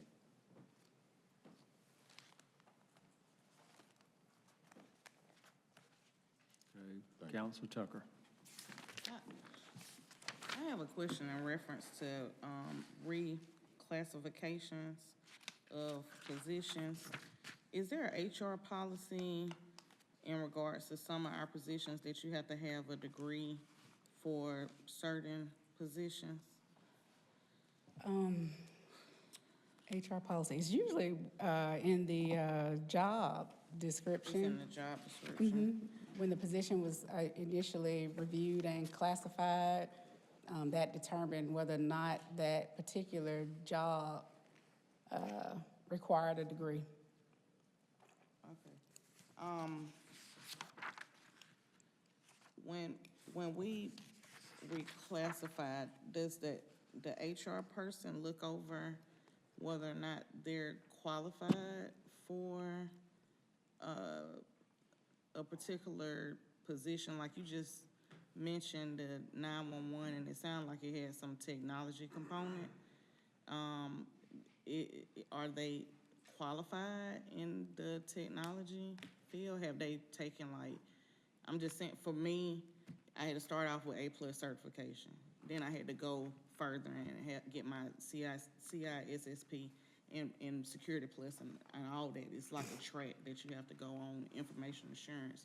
So how are we reclassifying positions? Are we ensuring that the individuals are qualified for the position, or are we just giving them a title because they work with Tyler Technology now?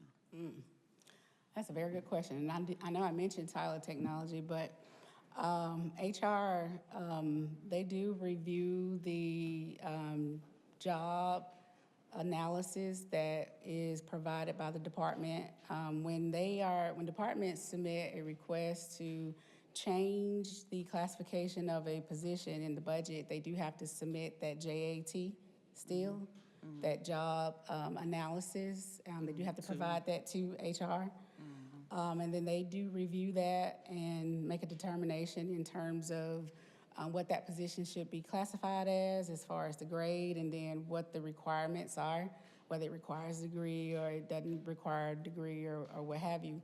And then in terms of that individual, in most cases, and I know that I've actually, seen this happen, particularly when the job was being reclassified from a lower grade to a higher grade, in a position classification that required a degree. If the individual didn't meet the requirements, then that particular individual wasn't reclassified. And that was my thing. I guess I was concerned how that process worked. Are we, I would say like with the internal auditor, right?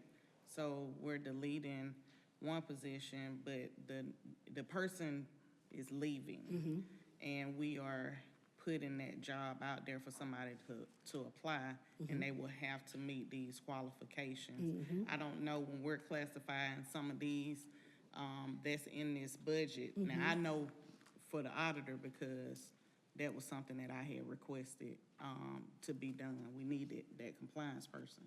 But some of these other positions, I don't know if this is, the person is actually actively sitting in the position, or if this is a new position, like it doesn't say.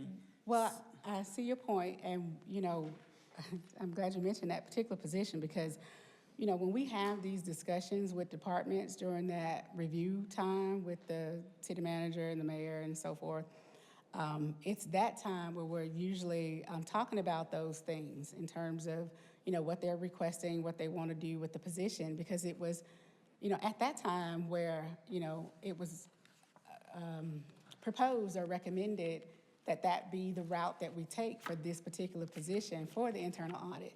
Right. That we delete the position and then add a new position for that very purpose. So that it wasn't a situation where the position would be classified with the person in it. So when we're Right. talking to departments, that is one of the things that, obviously that what we're discussing is, the qualifications and, those things in terms of the person that's, in the position, in terms of the changes that they want to make. So to some extent, there is some pre-vetting that's happening. I'm not saying that, it's perfect and things don't slip through the cracks, but those kinds of discussions is what happens when you meet with the mayor and the city manager to discuss what's being presented or submitted in your budget request. Right. And I don't know if we can annotate that somewhere, and I'm keep on going back to the auditor position. We changed that. It's not changed for a person. It's changed for the position. Right. And no one is in there. The person who was the position that we're deleting, they will be relocating out of the state, and we're Deleting it. actively advertising the new position.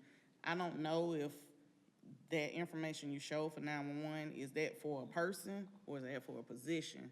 So I'm just trying to see if we can annotate whether it's being open and it's gonna be advertised for somebody to apply for, or is it for a person? Kind of like where we talk about, reclass, budget neutral, we know that this person is going from this to that. So is it something that we can do to say I guess even with that, we don't know so much. But is it something that we can put out there to show that it's a position and it's not for the person? Like you're making a change for a particular person? I mean, because I wouldn't have known, I think you kind of alluded to the person that's already sitting in there, and the reason why it's changing is because the Tyler, situation. So that's the reason why it's changing the Well, that's position. not the only reason why, obviously. There's also other factors. I'm just giving information and probably, Based on what you was given. well, probably giving out too much information.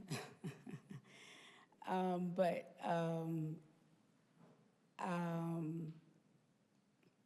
I don't know that it is something, the only way I can think of that, I don't know. I have to think about how that might, how we might facilitate I that. don't know if you can put an asterisk and then we'll know, like, hey, this right here is for the actual person. It's not for the position. Or put an asterisk on the position. Well, I mean, because that this is technically it's for the position, position. right? It is, Because but- even when that person leaves, that position is changed. Yep, but it's changing right now, and you don't know whether or not that person has the ability, you know. Well, the department would know that when they submit the request. There's a hiring process. Right. And that's what HR does, and then they vet all folks that are applying, and if they have to have a degree, then they have to prove they have a degree. So that's, we have to trust the process. We could notate if the position is filled or vacant. Okay. You may continue.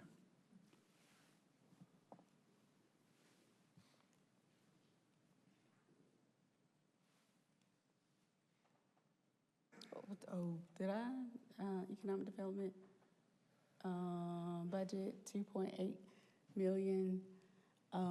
Development Authority, gets 0.25 mils. That equates to 1.4 million. And as Councilor Davis alluded to, we don't have any obligations or commitments on the city's reserves for our 0.25 mils in FY '27 currently. So we're planning to set aside 1.4 million in reserves in the Economic Development Fund. Debt service, just over 20 million for revenues and expenditures. The debt service millage remains unchanged at 0.92 mils. Again, this fund accounts for the accumulation and disbursement of principal and interest payments. For the Metro Fund, revenues and expenditures at $21,401,214. Metro accounts for the operations of our public transportation system. This fund is funded with property taxes, as well as federal and state grants, surcharges, and our transportation special purpose local option sales tax. In the Metro Transportation Excuse me, Fund, Madam Chair, Madam Director, Councilor Davis. In the changes in Metro may reduce the revenue coming in, is that just with all the things happening with the federal government? that's just due to the funding as far as the grants. There's a grant funding that was not included in this year's budget that was included in last year's budget. As far as the, I think that was $5 million in the congressional discretionary spending that was included in last year's budget, that's not included in this year's Okay, budget. okay. All right, thank you. Yes, sir. There are no personnel adjustments in Metro. As far as capital outlay, most of the budget is comprised of capital. There's 8.9 million budgeted in capital from FTA. There is a cost share for that capital, 80% reimbursed from FTA, 20% is covered by the city, well, covered by Metro. 1.9 million in T-SPLOST capital, and then 298,000 from the Georgia Transit Trust Fund. In the Trade Center Fund, revenue and expenditures at $5,024,667. The Trade Center Fund accounts for the operation of that particular facility. It is funded primarily from revenues from various events, as well as beer tax. They do receive about $650,000 of our beer tax revenue, as well as hotel motel tax revenue at just over $962,000. So they are subsidized with our beer tax revenue and hotel motel funding. In terms of personnel, there's a reclassification that's here, a part-time facility maintenance worker, G115, going to a full-time facilities maintenance worker, G115. Also in the Trade Center, there's an event operations manager. It's currently a G121, step 36, and they're reclassifying that to a director of facilities and operations at a G127, step 3.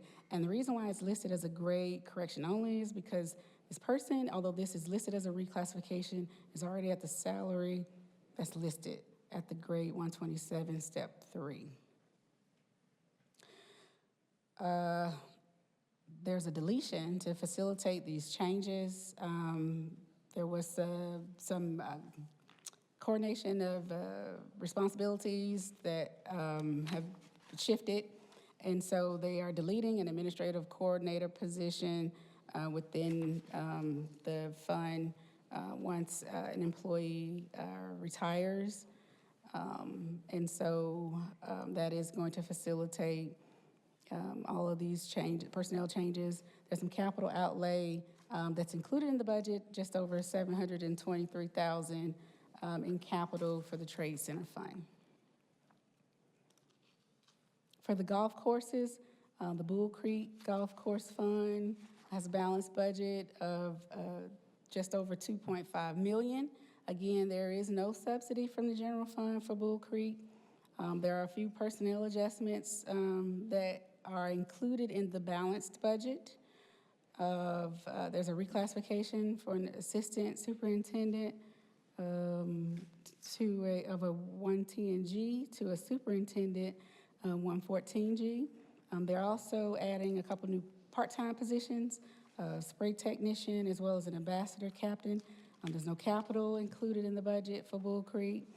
Oxbow Creek, it currently has a balanced budget of $738,693. The general fund subsidy of $50,000, no personnel adjustments, and no capital outlay for Oxbow Creek.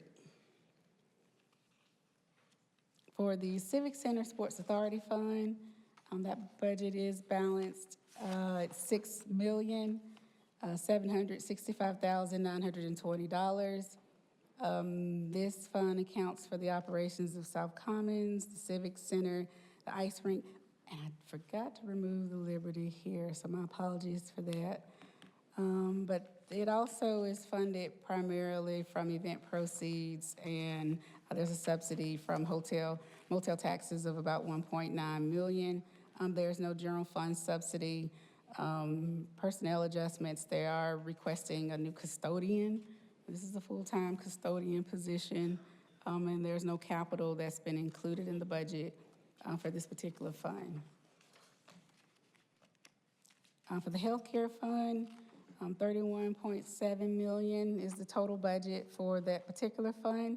Again, we're going to continue our contribution strategy of 75% city contributions, 25% employee contributions. Again, slight premium increases in 27 for both the wellness and non-wellness premium rates.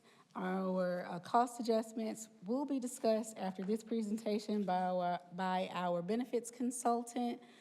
So they'll be on deck next. The Risk Management Fund has a budget of $8.2 million. And again, this budget funds our general liability, vehicle claims, as well as worker compensation claims. CDBG, $1.7 million. This accounts for grant monies received from the Department of Housing and Urban Development under the Community Development Block Grant Program.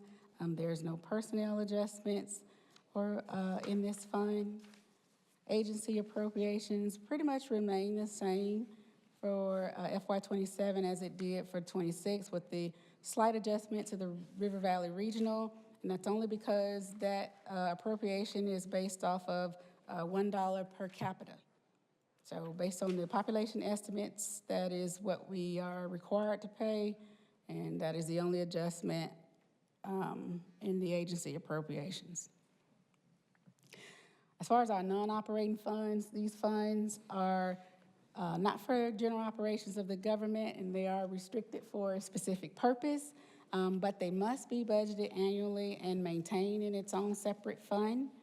The UDAG, or Urban Development Action Grant Fund, has a budget here of $15,000. The Home Program, $955,159. The Multi-Governmental Grant Fund, just over $6.5 million. Hotel Motel Tax Fund, $7.7 million. The Police Forfeiture Fund at $175,000. The County Drug Abuse Treatment Fund, or the DATE Fund as we refer to it, at $200,000. Excuse me. The Vice Special Operations Forfeiture Fund at $300,000. The County Penalty Assessment Fund at $1.5 million. The Sheriff Forfeiture Fund at $100,000. TAD number 1 for the Benning Technology Park at $50,000. TAD number 2 for 6th Avenue Liberty District at $700,000. TAD number 3, Uptown District at $2.5 million. TAD number 4, 2nd Avenue City Village at $1.1 million. TAD number 5, Midtown West at $1 million. TAD number 6, Midtown East at $70,000. TAD number 7, Midland Commons at $650,000. TAD number 8, the South Columbus River District at $90,000. The Law Library at $300,000. The local government share of opioid settlement fund at $1.8 million, and that's just what's available, not what we anticipate we'll receive. I mean, at some point, we do need to have some meeting and discussion about this particular fund in terms of utilization and, you know, as far as what we're going to do to spend it down. Thanks to the city attorney. Could I ask a question regarding the TADs? If there is a TAD that is basically not functioning and has not been functioning for a period of time, council has the authority to dissolve that TAD, and then those, whatever's generated in the property taxes would come straight to the general fund. Is that true? Am I stating that accurately? Okay, so council does have the authority to dissolve the TAD, that is correct. However, once that TAD is dissolved, the funds that are currently in that TAD must then be dispersed to the appropriate parties. So we do have to give the school district their portion, and then the portion that belongs to the city must then be allocated to the funds that would have otherwise received those tax dollars, which would include the general fund, the paving fund, the stormwater fund, all of the funds that are supported by property tax revenue. So out of the city's allocation or the city's portion, the general fund would receive about 40%. So then the school system would receive the balance. Is that? Yeah, the school system would receive their 60%, we would receive our 40%, and then out of our 40%, the general fund would get 40%. Clarify what you meant about the other respective areas receiving their portion. So of the 40% that comes to the city, what goes to the general fund and what goes to paving, or is it integrated waste? Is that what you're talking about? Well, not integrated waste, but yes, paving. So there's the general fund, the paving fund, the stormwater fund, the community care fund, Metra, not the debt service. Debt service gets its money either way. I think that's it. Okay. Of the list you showed us, it looks like TAD 8 is not performing. Go back one slide, and can you help us maybe identify which ones are underperforming? I'd see, looks like TAD 3. Well, now, you cannot dissolve those TADs that have active projects. That's what I'm referring to. Those, which ones do not have active projects? 8 and 6? 6 does not, number 2 does not have an active project. But we do have, council requested, well, utilization of funding, 800,000, I believe, for funding for that particular TAD.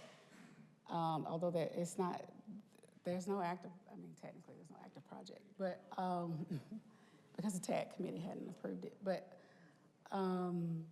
number 4, Second Avenue City Village, we're, so once we're done with the pickleball allocation, that was approved by the TAD committee and council, it won't have an active project. Midtown West, once the Dragonfly Trail connection is complete, that's a one-time expense. It won't have an active project. Midtown East does not have an active project.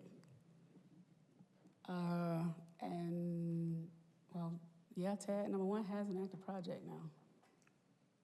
So bidding technology. What about McClung? That's Liberty? So it's, New housing development. The Far Road did you development say for TAD 2 is active? TAD 2 is active? TAD 2, well, council has requested utilization of funds from TAD 2, yes. So is that earmarked for A.J. McClung? Yes, Okay. All right. but Budget. that's, go ahead. I'm sorry, just want to very quickly, Mr. Budget Chair, as we pointed out in the letter that accompanied the budget, these are some of the things that we want to take a look at and bring to the entire council to make some very calculated decisions on which ones should remain open, because you're going to be hearing from some of the folks in those residential, in those areas as well. So we'll have a much deeper dive into this. We were not intended to make it part of the budget this year. It would be one of our answers to some of the revenue challenges we have going forward. Okay. Thank you, sir. You have a question? Councilor Davis. And just keep in mind, it's not, like you're taking them away. You can put them back anytime you want to, depending on a project, and that's how they really should be done, based on a project. When somebody presents it, then we can determine that. But we've got these geographical zones that,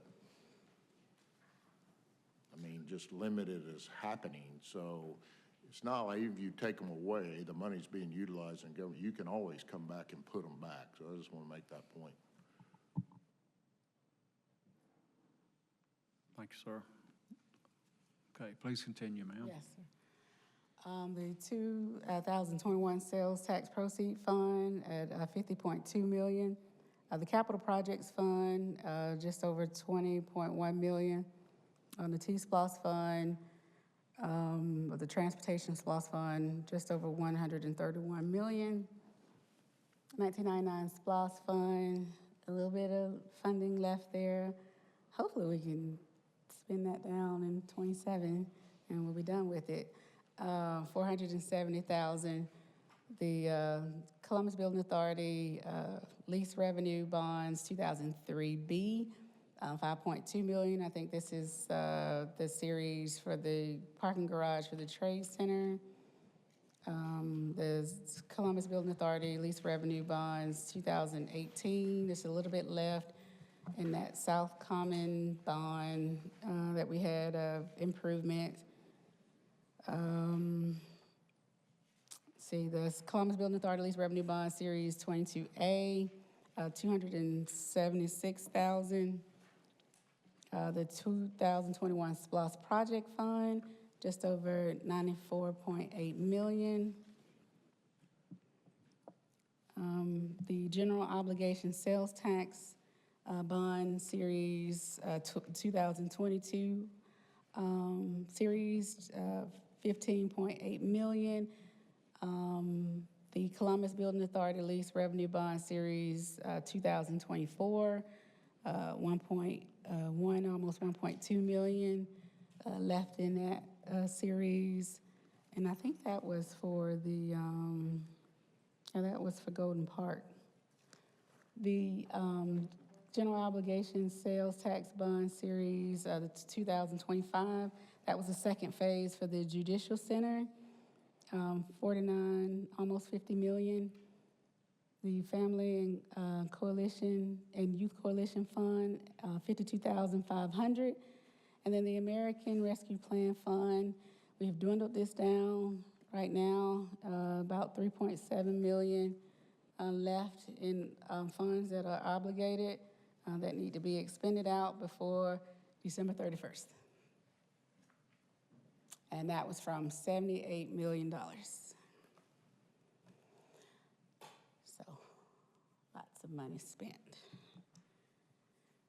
And the OLOS fund, I know, this presentation is really long, y'all, I'm sorry. I'm going through it really fast as I can.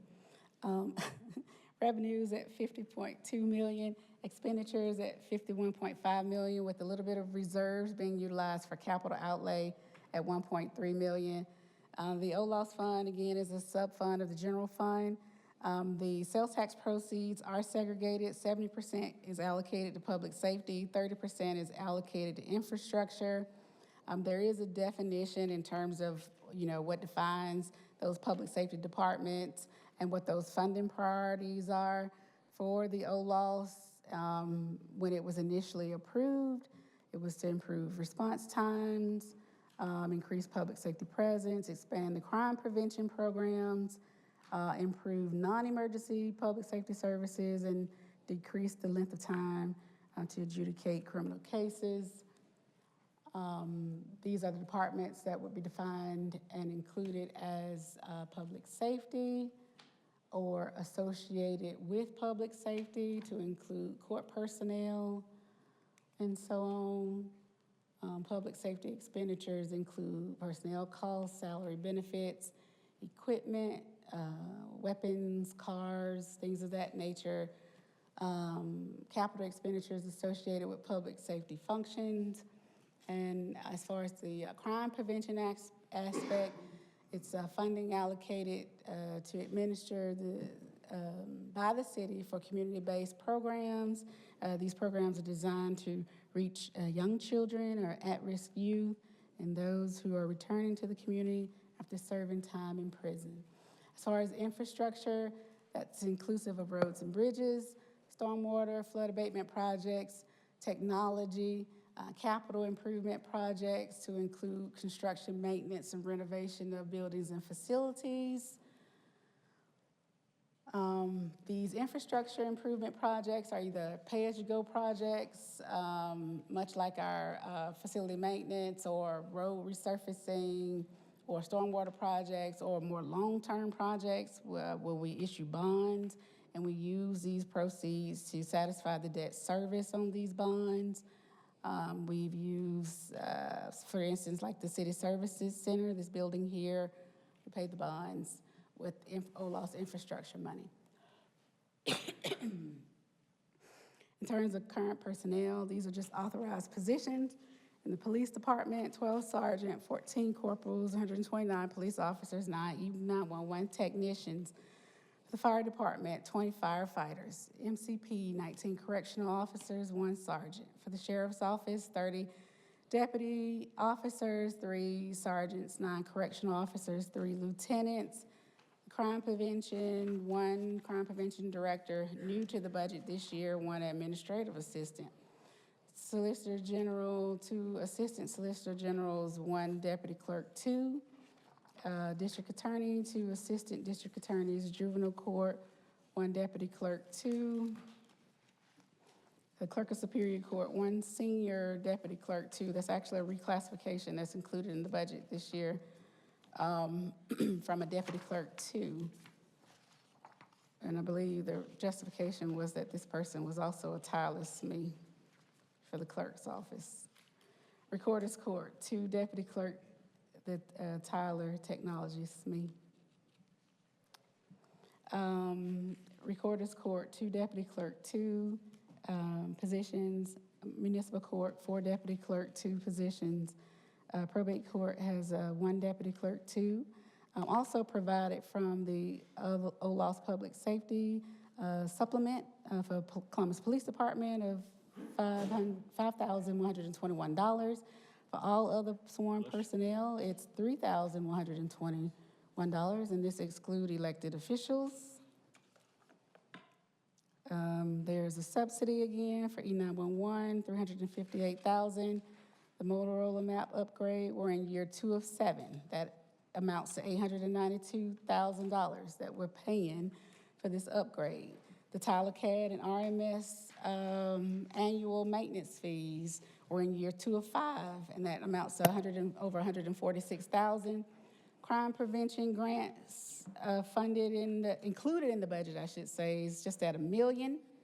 The court management system annual maintenance fees, just over $1.1 million.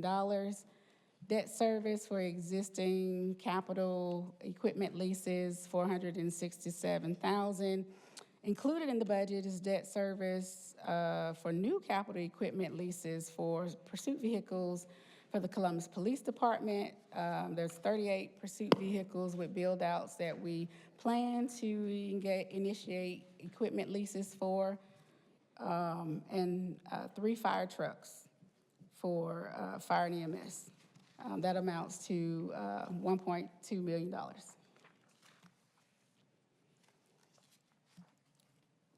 Transfers to debt service is just over $2.8 million. Again, some of the long-term debt, we're paying bonds, the 2019 bonds, out of the public safety OLOS that amounts to just under $125,000. Also, for the Columbus Building Authority 2022 C bonds, that's for the Sheriff's Administrative Building. The debt service on that is just over $1 million. And this, what's listed here are the specific items for the current debt service, the existing debt service that we are paying. So it's 5 fire trucks. That's what we initiated in FY17. And there's 1 ladder truck that was, at least was implemented in FY22. That was GMA lease number 18. And then the 2 new leases that we plan to initiate in FY27. Again, 38 pursuit vehicles with build-outs and 3 fire trucks. And these are estimates as far as the lease payments are concerned, but they are programmed into the budget as far as the debt service. Capital outlay, just over $2.2 million. For police, $913,000. And most of what's included in the budget for public safety are existing contractual arrangements that we are covering with this capital funding. So the GTAC body-worn cameras, that's included here. I believe this is year 5 of 5, as well as the Axon Taser packages. We're in year 5 of 5. The drones, that is included in the budget, although I know they still have to decide if that's something that they're going to continue. I have not heard that they're not going to continue it. It was inclusive in the budget request, so this would be year 2 of 3. And then again, the 38 pursuit vehicles via GMA lease. For fire and EMS, the 3 trucks via GMA lease. MCP, $347,000 in capital for a Ford Expedition, a cargo van, Ford Explorer, the intake search area fence, weapons and training equipment, and a flatbed dump truck. Homeland Security, the X-ray unit for the bomb squad. Oh, missing the S there. Sorry about that. Generator and AC for the bomb squad vehicle, also for Homeland. For the Sheriff's Office, to initiate a 5-year agreement for body cameras, tasers, and in-car cameras. It'll be $652,000 over a 5-year period. For the coroner's office, $256,251. This is to replace the cooler at the morgue, as well as the other renovations that's required in order to replace the cooler at the morgue.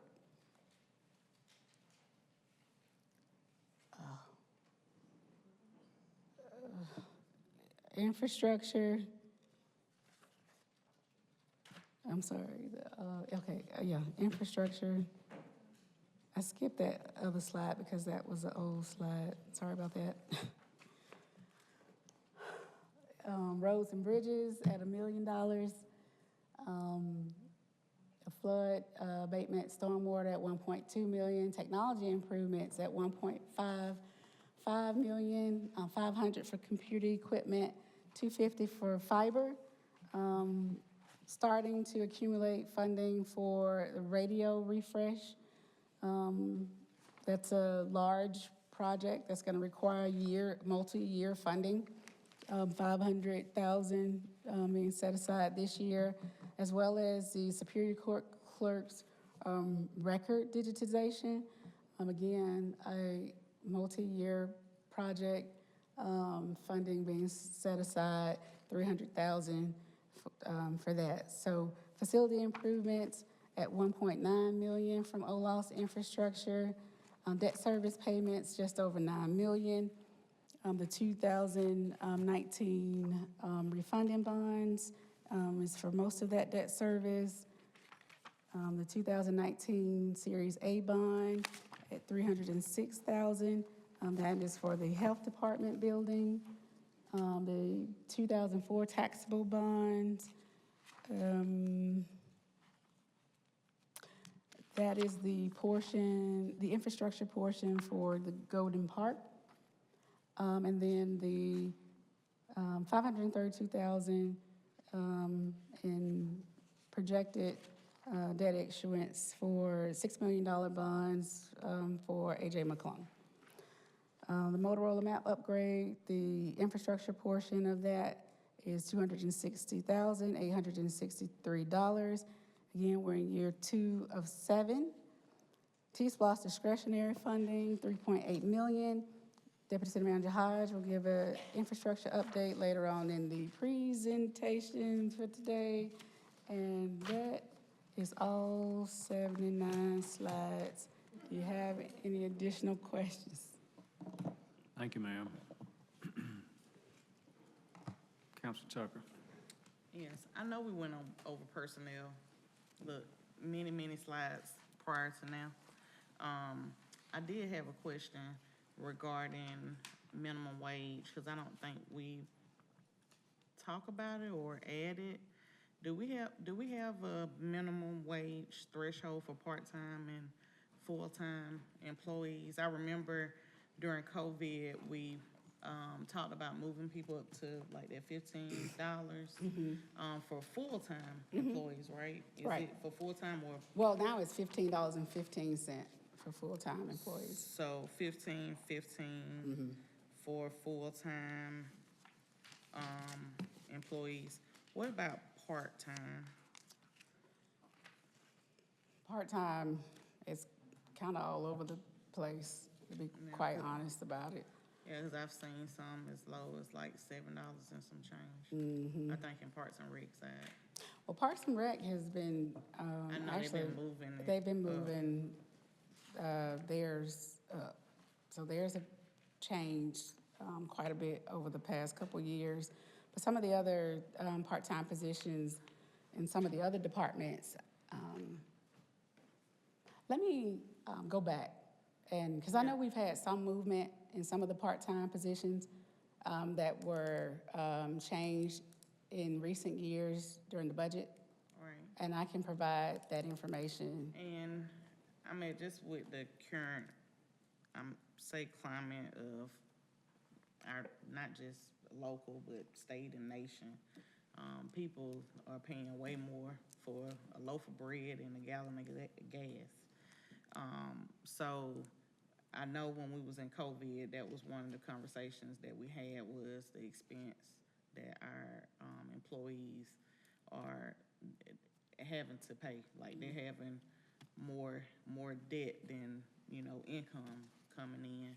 And I know we're gonna have some conversations later on in reference to the pension, like how much our employees put in for the pension.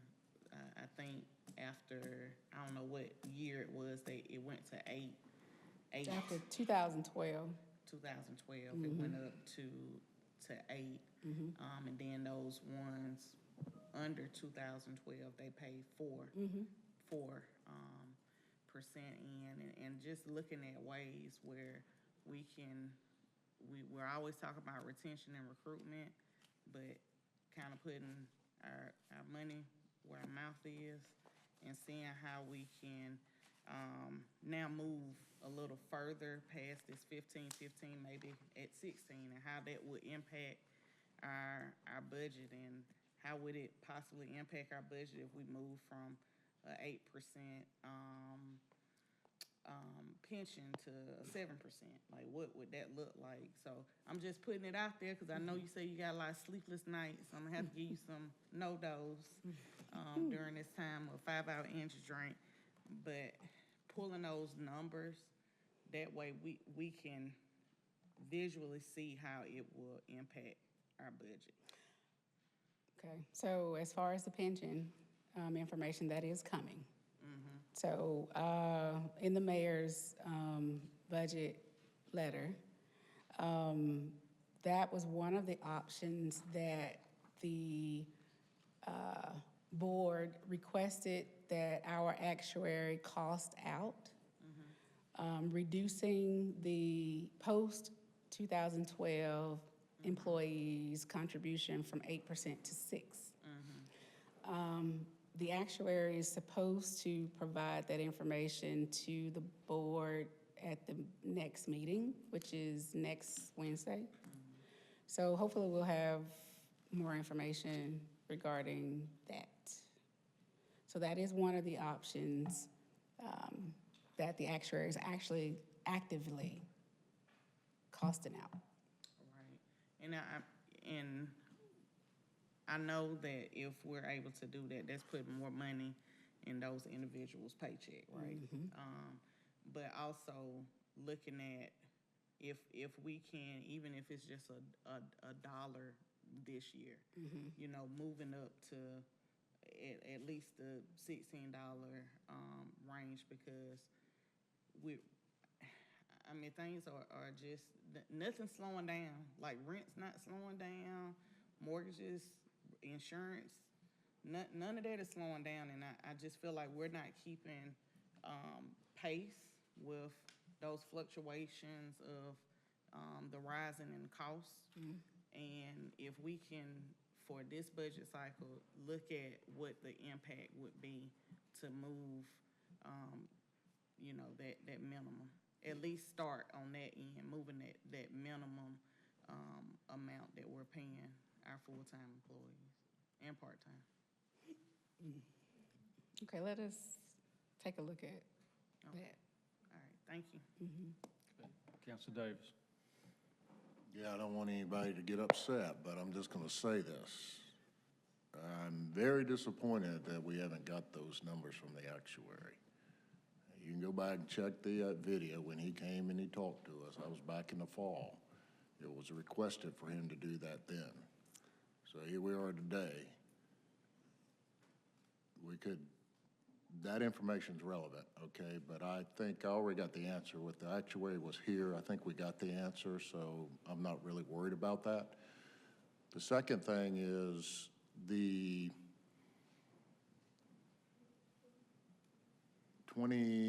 bond fund, is it 2005, that's a garage fund?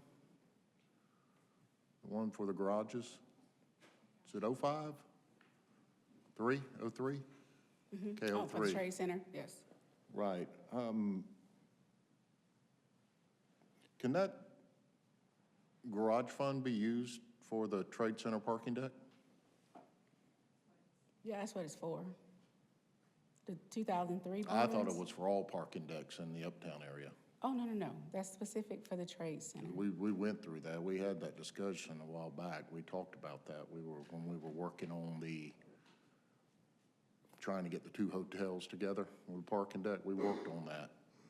But if you're saying it's restricted to the Trade Center and not the other uptown parking lot decks, Correct. and we're 100% sure on that. Yes. Okay. So can we utilize those funds? I've talked about this before, we really need to upgrade our current parking deck. And I don't know if nobody's seeming to agree with building a new parking deck right now, we really need to upgrade that parking deck that we currently have. The entrance is the 1960s, no signage. I mean, it just needs to be upgraded. With the facility we have, it would make a difference. Can we utilize those funds to make those improvements and to go ahead and initiate those? Are we talking about the Trade Center parking garage? Right, I Still. mean, we could do that, right? We could, but So the 03 bonds were specifically for across the street. So we'll have to look at if we can change the location. Well, I don't know about that. That was a long time ago. I don't think that discussion even came up back then. It's in the project description. That discussion was in 2003 when they did that? Yes, sir. Wow. Okay. we Geez, have the I don't Friends remember. money too, though. That first came on council. I don't remember For the having bridge. that discussion at all. That parking lot was part of the Marriott. Anyway, but we can utilize those funds. If we're not moving in that direction, like I said, we can utilize them on the current parking deck. Would that take just an agreement from council?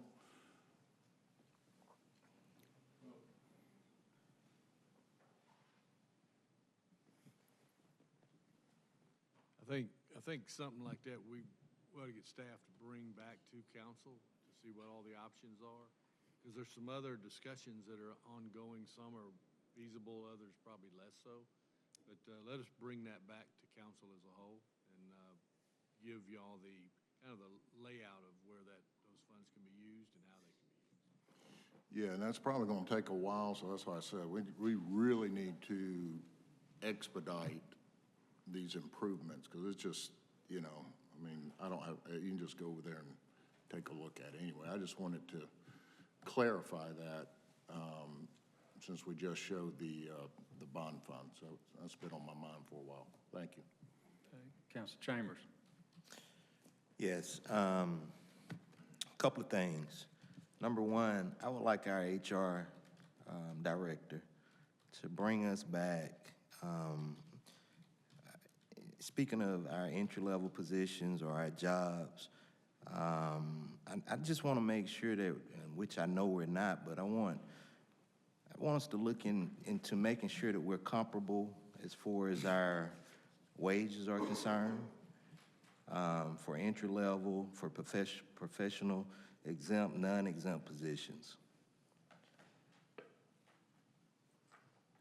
If she could kind of do some due diligence Bring back a report. of what other governments are doing, what are they paying their entry-level team members? So a peer analysis. Yes. Okay. And secondly, the $6 million bond for the A.J. McClung. What is that, what is that purpose for?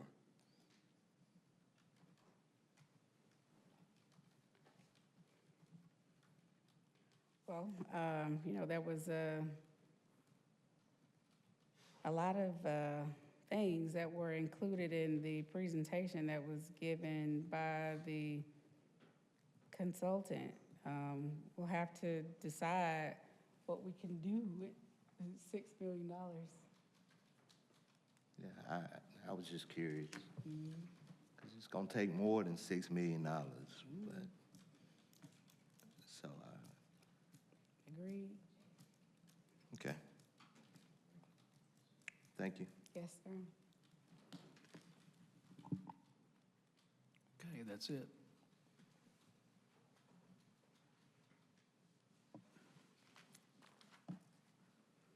And we're ready for the presenters? Oh, what time is it? So no break? Are we no break? Program no Okay, break? did council want to take a break or for lunch, or do you want to keep going? Okay. Next on the agenda is public defender. Well, next, oh, sorry. Wait a minute. Did I Benefit jump? consultant. I'm sorry, the healthcare, I apologize. Healthcare update from NFP. Yes, so we're not taking a break. I would like to introduce our benefit consultants, NFP.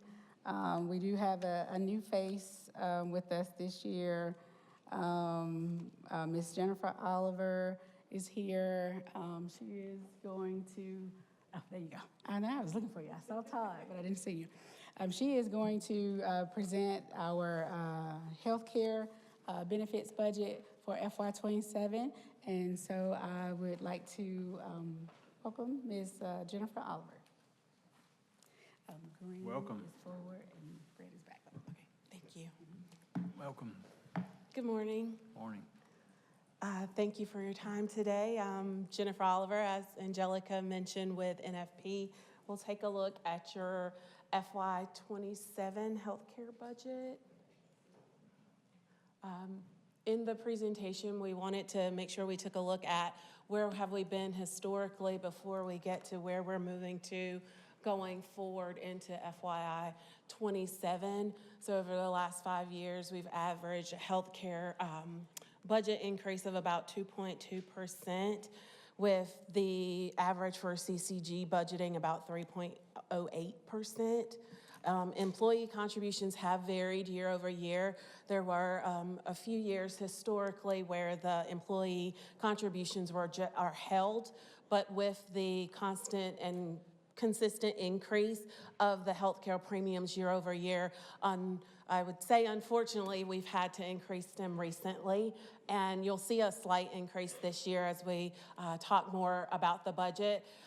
With the current increase from FY 25 was $118,509. With your history of the budget from a budgeting position standpoint per employee or for that budgeted position number and increase year over year, for FYI 2025, it was $6,750 was our per budgeted position, with an increase from the prior year of 3.77%. That was roughly about a $527,000 or $28,000 increase. Along with some cost savings we did get to realize in offering some new value-add programs or putting some other services in place. One of those programs is called Know the Cost, which yielded about $400,000 worth of savings. The CCG increase for FY 25 was 4.13%, which was an increase to the budget line for CCG of roughly about $683,000 or $84,000. With the split being changed last year for employee contributions from the 73% CCG pay and 27%, that was changed for FYI 26 to employees having to pay 25%. So there was a little bit of savings there given to the on the employee side from what they were paying for their contributions. For the health plan overall, from how it's performed, from the gross medical, from the medical and prescription claims perspective, for 2025, the claims came in around $26 million or $25,778,192, which was an increase from the prior year of about 5.17%. When you start to look at your net claims, that's taking out the RX rebates.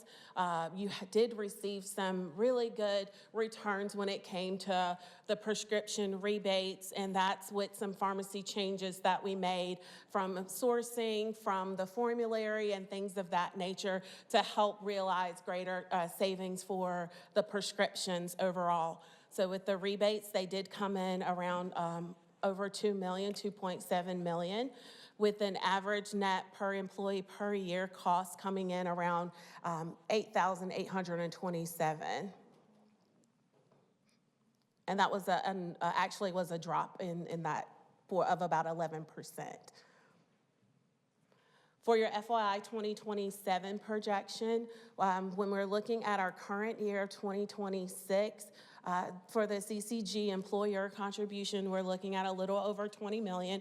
That's $20,048,946 is what is expected to be paid by CCG from a contribution perspective. And when we're looking at per budgeted position for this year, we did budget for $7,676 for that cost for employees.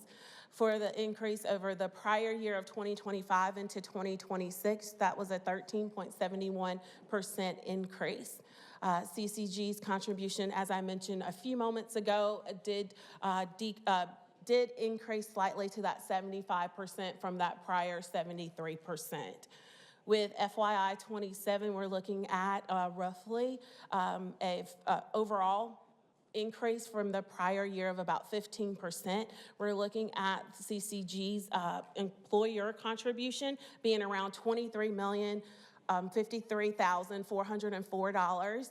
And once that per budgeted position, you're looking to pay $8,501 per budgeted position.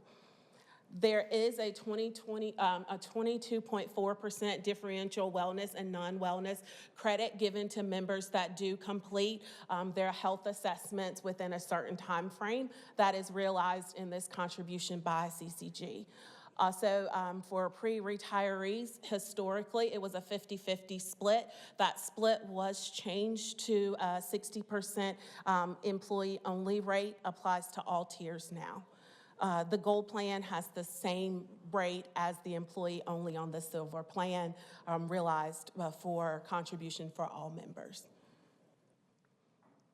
From a contribution perspective, the next 3 slides, we're looking at contributions for wellness, biweekly cost for employee, as well as we'll be looking at the pre-retiree monthly contribution and that breakout. So for the wellness biweekly, these are members that do complete their wellness exams and are realizing that 22.4% credit. On the silver plan for a single or individual, it's $75.21 that member would be responsible for paying, which is a difference of $1.85 per paycheck. On the employee and spouse tier, it would slightly increase. All of these are increasing by about 2.52% is what our actuarial team at NFP calculated out the increase to be for this plan year. So with the employee and spouse, that increase to $141.39 is a difference in employees' paychecks of about $3.47. For employee and child, it's $131.63, which is roughly a $3.23 increase. For family, it's $208.26, which is a $5.11 increase. On the gold plan for employee only or single, it's $111.66, which is an increase of $2.17. Employee and spouse is increasing slightly by $4.18 to $214.85. For employee and children, it's $200.01 with an increase of $3.89. And for family, it's $316.83, which is an increase of $6.16. So we were very mindful and we were very considerate of the increase that was necessary for the premiums for the wellness as well as on the non-wellness plans.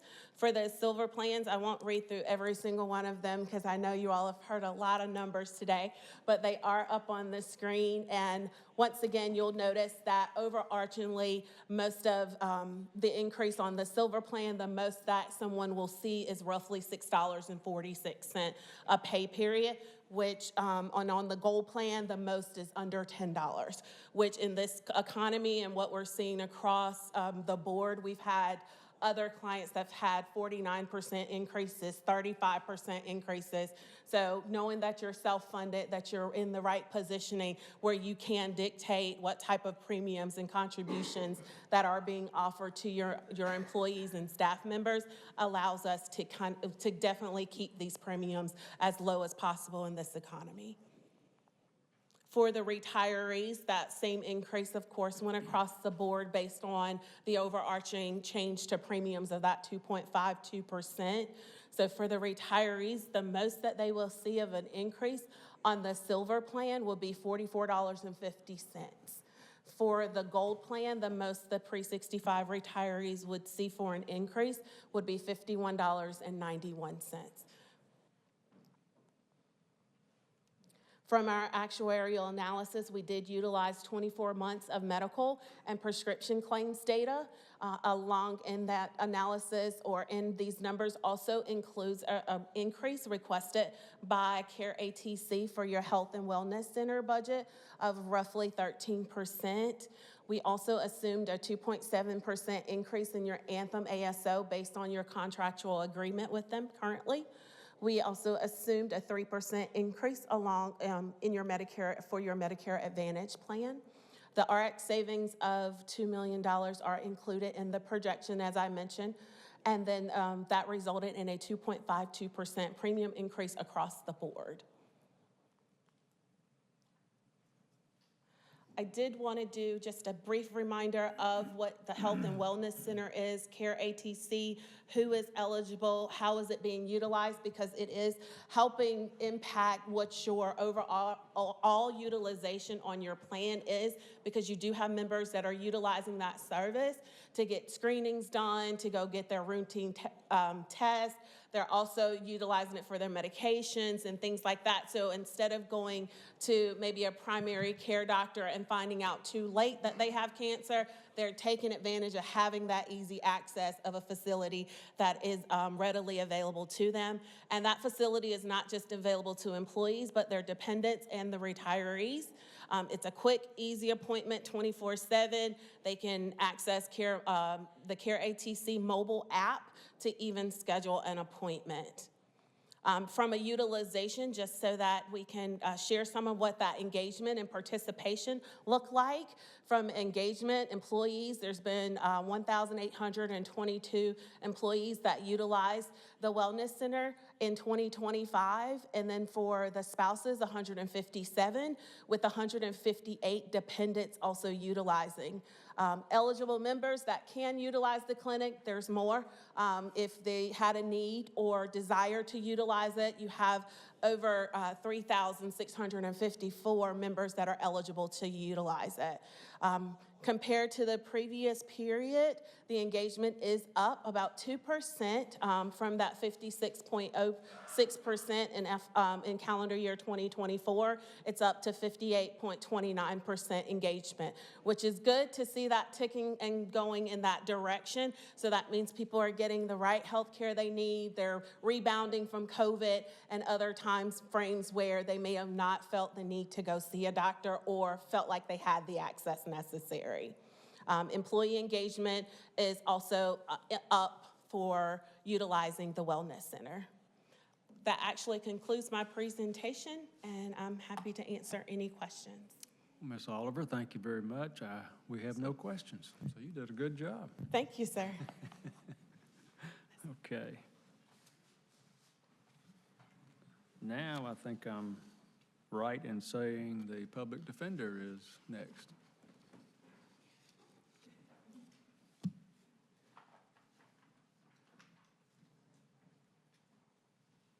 Good afternoon, everybody.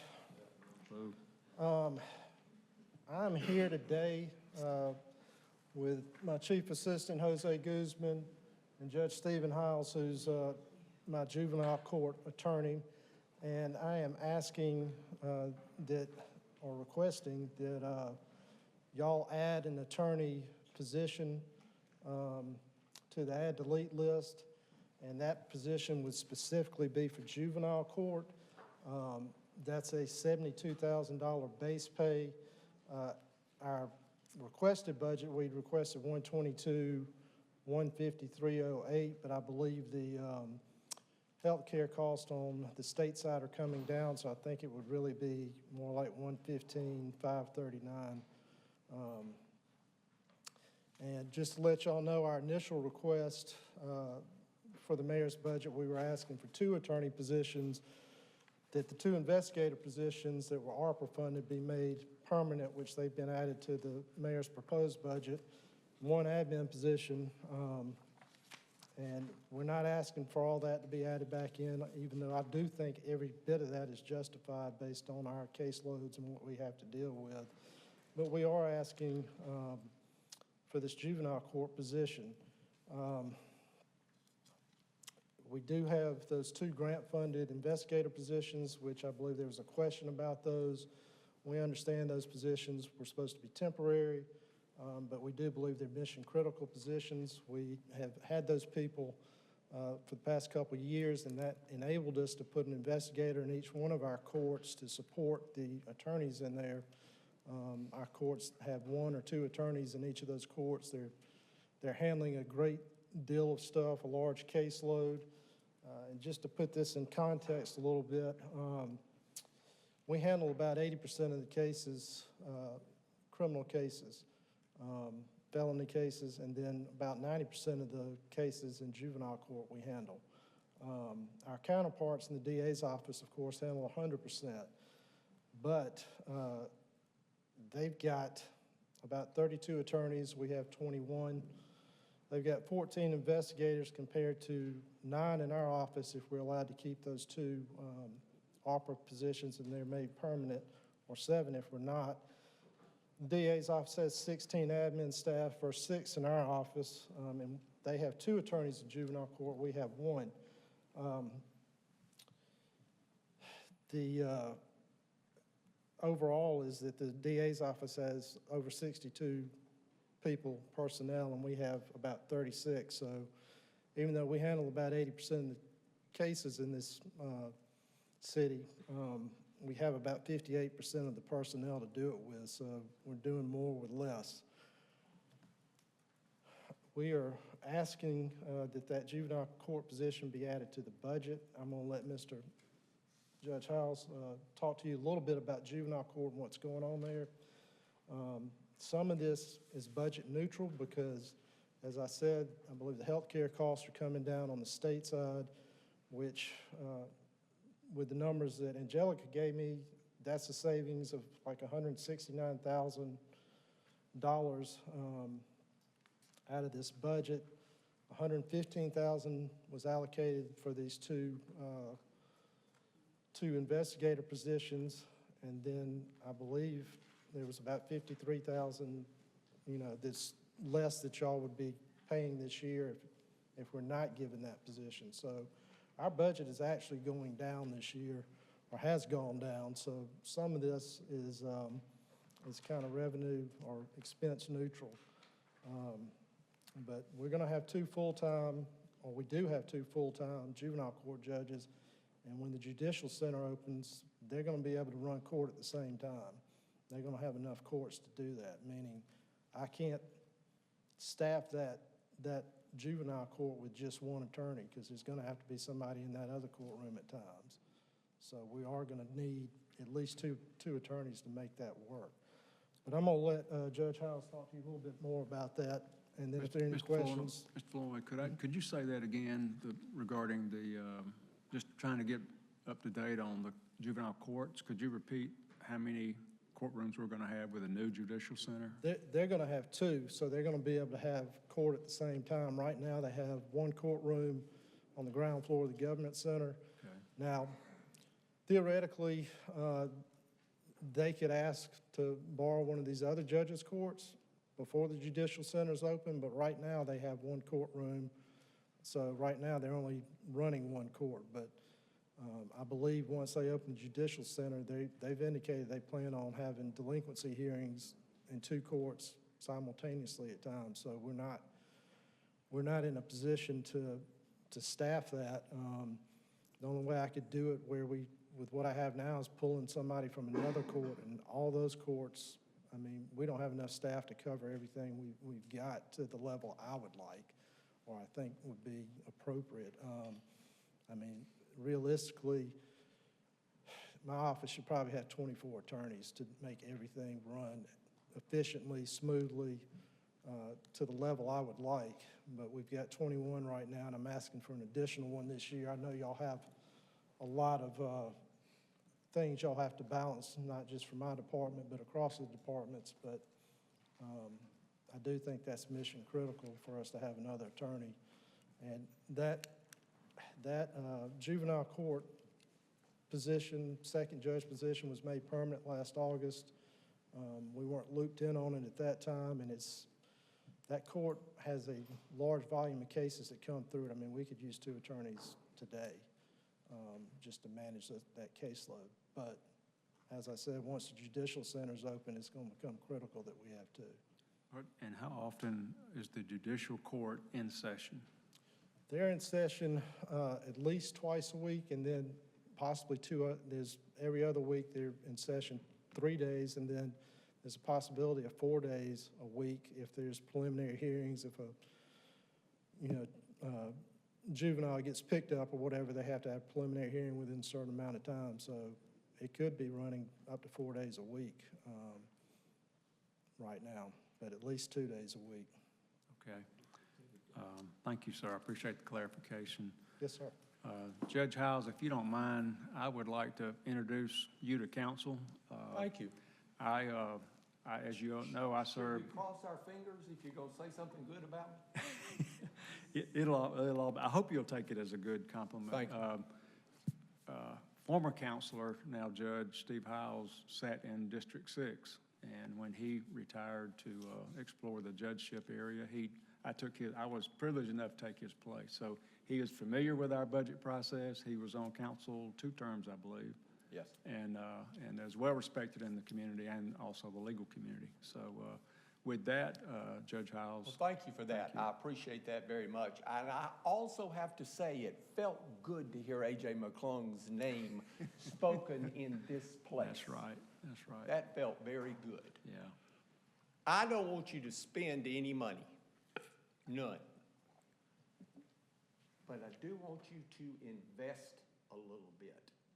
And I would ask you to visualize that pie chart and look at that big red 36.5% slice. And let's ask ourselves how we can contain and hopefully contract the size of that pie. It is said that a community is strong when its leaders will plant trees in whose shade they know they will never sit. So I'm going to ask you to plant that tree. Juvenile court runs on a strict statutory schedule. It must go very fast. We get children at age 13 when they reach the age of criminal responsibility, and they leave us at 17 when they are an adult and are prosecuted in Superior Court. We have a 4-year window in which we can act in a meaningful manner to prevent recidivism. The reason your pie is that big is because of recidivism, people who commit crimes over and over. Jim Wetherington came to see me when he was mayor. I was judge of municipal court. He walked up from the 6th floor to the 8th floor. We talked a bit. He said, "Steve, if I could remove 1,000 people," and he said, "I believe I could make the list. If I could remove 1 out of every 200 people, a specific 1,000 people, crime in Columbus would go down 80%. We could make do with 100 or fewer police officers."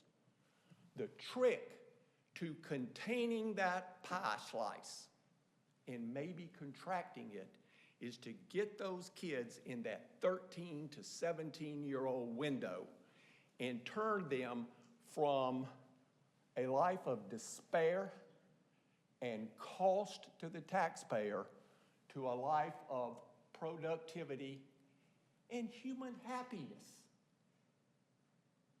And it doesn't cost very much, and it's not an expense, it is an investment. Now, the system can't go any faster than I can. Right now, the Columbus Consolidated Government's contribution to public defense in juvenile court is zero. You pay nothing. Brian Kemp pays me. And while I can go fast, I cannot be in two places at one time. Please stop and look at me. I am 71 years old. I only have so many more dances left in me.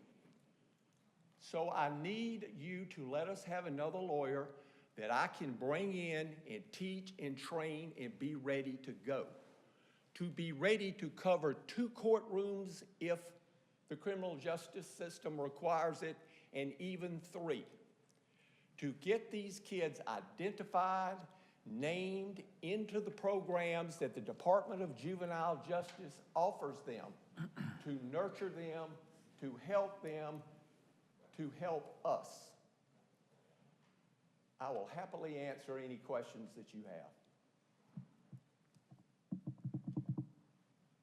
Councilor Garrett. I appreciate you, Judge. I'll make the ad for the juvenile attorney position. And for the counselors, I know we spend a lot of time talking about the prosecutorial side, but it's a balance. If we don't have enough public defenders as we do prosecutors, you know, we're always going to have an issue. And just like the judge said, I mean, this is an investment because we save 1 kid from being in our jail system. It already pays for an attorney position. We save 2. It's really paying for itself. So, I mean, this will definitely be worth the investment. Okay. Judge, that's all the comments. Thank you. And Thank you You've done very a much. great job. We've got you added to the add and delete list. Thank you, sir. And so for the record, that is Counselor Garrett adding to the add delete list 1 additional public defender. The cost for that is $116,021. $116,000. $116,000. Okay. $21. $21. Yes. Okay.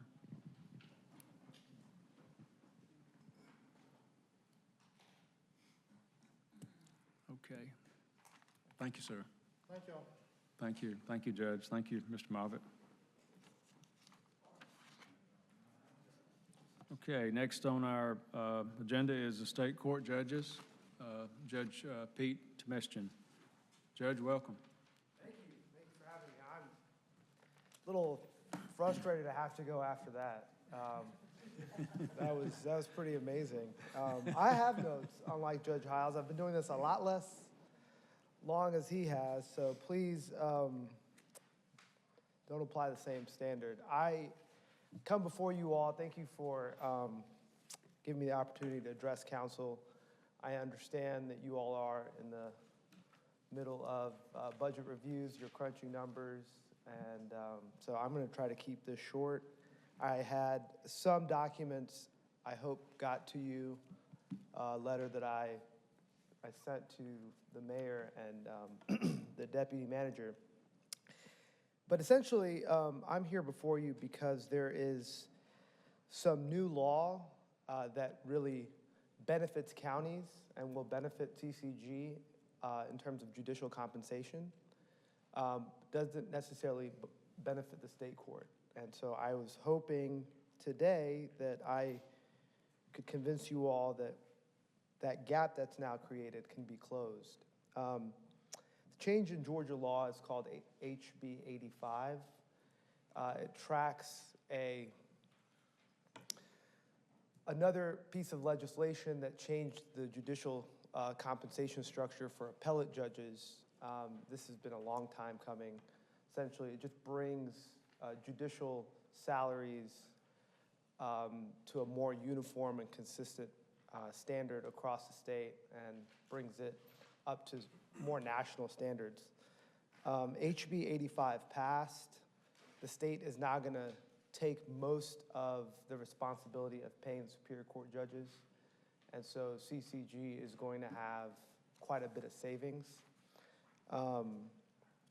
So that does kind of leave the state court in a little bit of a lurch. State court is the only class of court in Columbus that does not currently receive any state supplements, any cost of living adjustments, or any locality pay. And I was just hoping that I could come today and talk about why that doesn't need to be the case. Local Act 1997, House Bill 770 established that Muskogee County State Court judges shall receive 90% of what a Superior Court judge earns. So at the time that became the authorizing legislation, whenever the General Assembly or CCG adjusted what the Superior Court judge was paid, the state court judge pay is supposed to move with it automatically. So 90 cents to every dollar. Before HB 85 took effect, the Superior Court judge's total compensation came from three sources: State of Georgia base, the CCG local supplement, and the supplements that the Superior Court judges got from the other outlying counties. That is Chattahoochee, Harris, Marion, Taylor, and Talbot. Now, HB 85 eliminates all local supplements. It replaces them with a discretionary 10% locality pay. And my understanding is that Superior Court has asked for that locality pay at half of the 20% that HB 85 would authorize, and they have received it from this council. And so all we're asking for at state court is to give us 90% of that locality pay that Superior Court has received. So that would be $9,826 per judge annually, so that's about $19,652. That is approximately 17% of the $113,613 that's already now been saved, because HB 85 increases the Superior Court judge pay and sends it all to the state to pay and removes from the counties that pay. That is, I think, consistent with the 1997 local law. I think it's consistent with what CCG has done for 30-some years in keeping state court in lockstep with Superior Court. And I've heard a little bit about investment. I think state court has been a good investment. I think we have had a lot of value. I sent some documents for you all to review. As circumstances in the judiciary have changed, one of the things that hasn't changed since 1987 is how many state court judges Muskogee County has had. We've had 2 full-time state court judges since 1987. Superior Court has gone from that time from 4 to 7, juvenile from 1 to 2 part-time, 2 full-time, 1 part-time, municipal from 1 to 1 full-time and 4 part-time, recorder's court from 2 part-time to 3 full-time and 3 part-time, and even statewide, the Georgia Court of Appeals in 1987 had 9 judges in that court. They now have 15. We've stayed at 2. And I think only in 2021, so about 5 years ago, did we add a new employee. We got a staff attorney, a law clerk, to join our ranks. But otherwise, we have been a lean and efficient operation. And as the case counts have really exploded since COVID, we've really been underwater. As I think any civil lawyer will tell you, it's really difficult to have that kind of caseload and make sure that we're hearing all the cases. Despite that, we've had some really great success in our clearance rates. So just last year, we won a clearance rate award from the Judicial Council of Georgia for our court's outstanding performance in meeting or exceeding 100% clearance rate in the state. And that's in the backdrop of any assessment under any metric that shows that Muskogee County needs definitely more than 2. Some studies have said we could use up to 5. We certainly think we need a minimum of 3 judges to handle the cases that are coming in. So, I mean, it is a joy and a privilege to be a judge of the State Court of Muskogee County. I think our court has been a good steward of our budget. We've stayed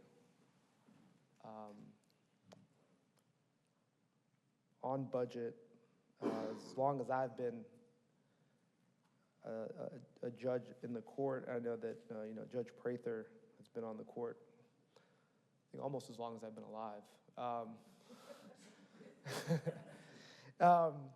But we're just asking that the council close the gap that HB 85 makes relative to our Superior Court colleagues, which is, I think, an action supported by the 1997 local legislation and a modest cost relative to the savings this county has realized, and I think all counties have realized across the state of Georgia for judicial compensation.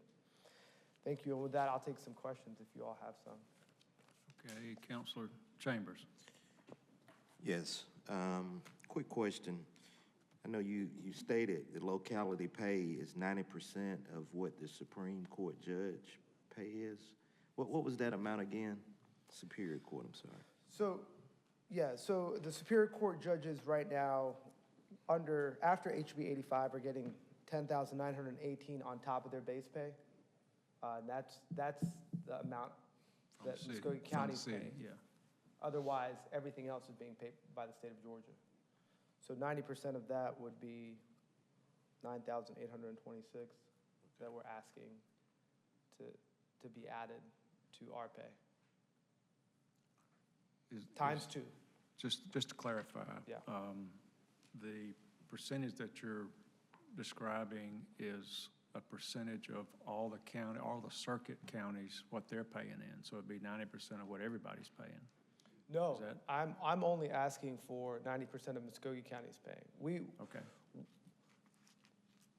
Whatever the other counties decide to pay the Superior Court judges, I don't think we'd be entitled to that. Although that supplement had been used to calculate what we were owed up until HB 85. But I just always thought that was strange because our work is in Muskogee County, and then our pay shouldn't be calculated by what the other counties are paying the Superior Court judges. I think now, when the lion's share of judicial compensation is handled by the state and locality pay is authorized, I think any locality pay that we should be considered for should be for Muskogee County. Now, the Superior Court judges, they have a wider jurisdiction, they have more counties, and they go out there, they do their work out there. I think it's very different from the work they do here in Muskogee County, but our court is just serving Muskogee County. So it would be 90% of what the supplement would be, or the locality pay, because there's no supplements anymore. Locality pay that would be coming from Muskogee County, we'd just be asking for 90% of that. Okay. Councilor Chambers, are you through? Yes, I would like to add his recommendation. All right, we got one more counselor, Counselor Garrett. Well, it's fine. If he made the add, that was what was. Okay, all right. So the motion is to add this locality pay. So there is one point of clarification that's needed. So, and because what Judge Pete is saying is correct in terms of the locality pay, but the locality pay is directly proportionate to the base pay for the Superior Court judges. So as the base pay increases for the Superior Court judges, the locality pay will decrease. So, and so as the base pay increases, the base pay increases for the state court judges too. So in terms of the ad, would it be proportionate to the changes in the base pay for the Superior Court judges as well, since they are directly correlated in terms of the pay? Because essentially what he's trying to do is restore total pay. Okay. So we're- That's a good point. I should have mentioned that. The locality pay that I'm asking for is going to phase out. Is going to phase out. It's a temporary stopgap, just to fill in the gap that HB 85 creates. This is not going to be something that the Columbus Consolidated Government has to continue to pay. So at some point, it will phase out. Will there be a request when that phases out from your office, do you think? Yes. Once it phases out, I don't think we will be looking for any locality pay or supplement. Well, the way it'll be fashioned, if it is approved, there wouldn't be anything for the judge to do. It would be directly proportionate to the changes in the base pay for the Superior Court judges. So it would phase out as well. Okay, so when it phases out, the percentage that state court judges receive of the Superior Court judge will change. It would phase out. Okay. All right, so And it'll still be 90. It'll still be 90% of the base pay, but the base pay they would get it on the base pay side as opposed to the locality pay. okay, So the locality pay would remind phase these out. non-lawyers up here, remind us how this works. Right, so as the judge mentioned, House Bill, Superior Court judges are paid by the state now. yes. Okay. So follow that thought through and explain everything to us if you can. Okay. You can help us understand it. Yes, sir. So Superior Court judges are paid by the state.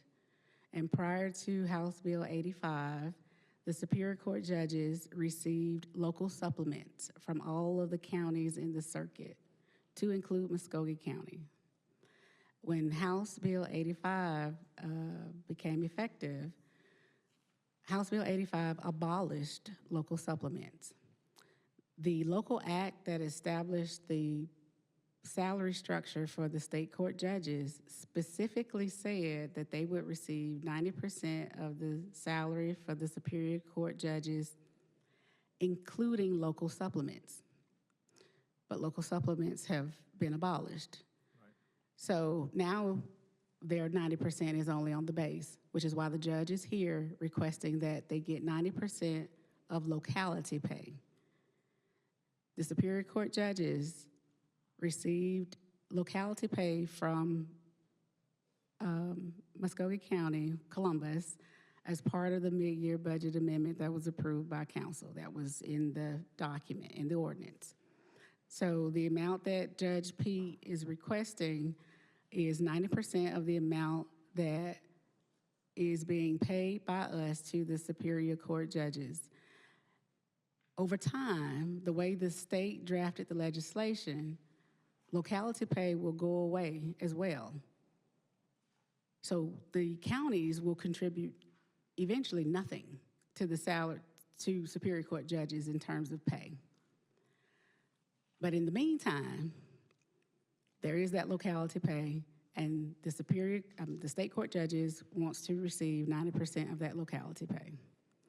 So as the base pay increases for the Superior Court judges, the legislation says that the locality pay will decrease proportionately. So for instance, and this is just really oversimplifying it, but if the base pay goes up $5,000, the locality pay will go down $5,000.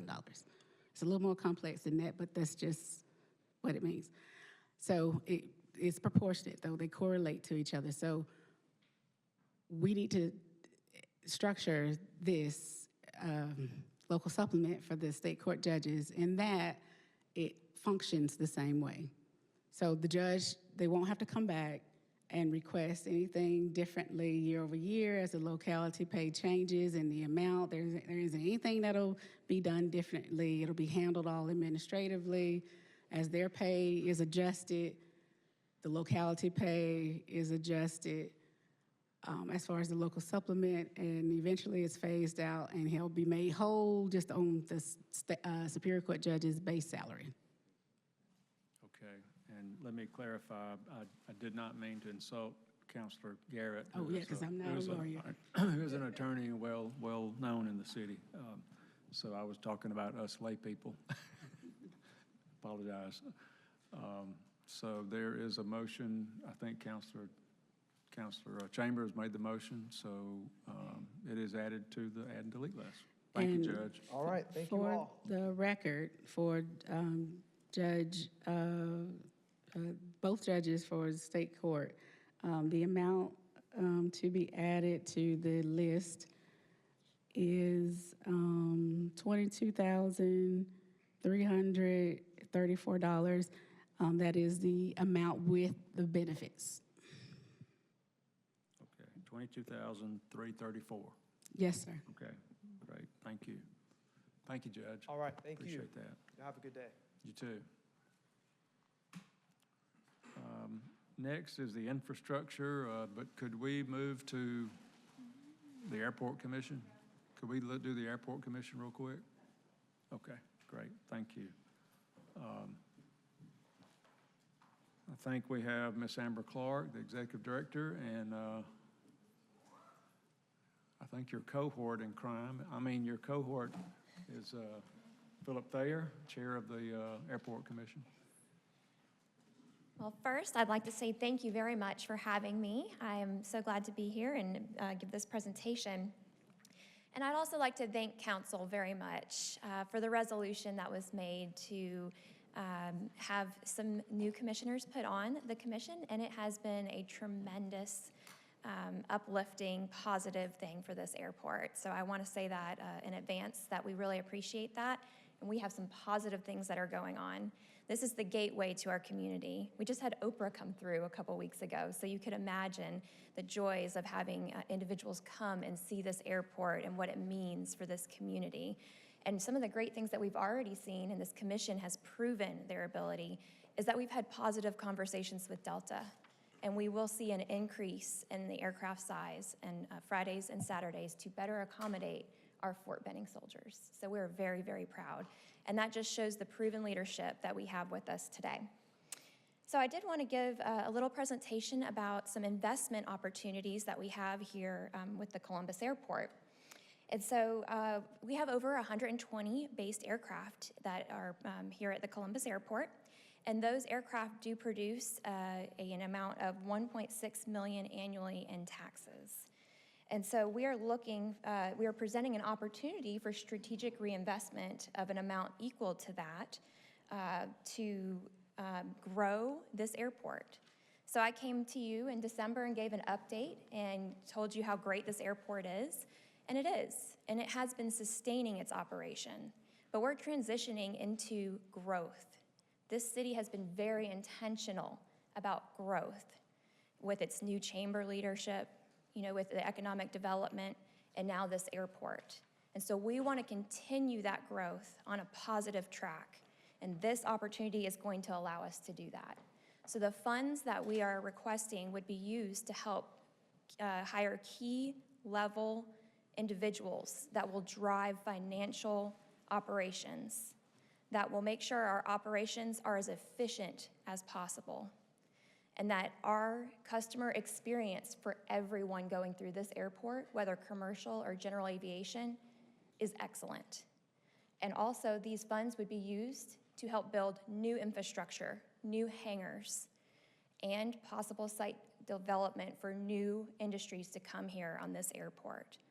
All of these things are extremely important because they will reinvest in this community and provide revenue for this city.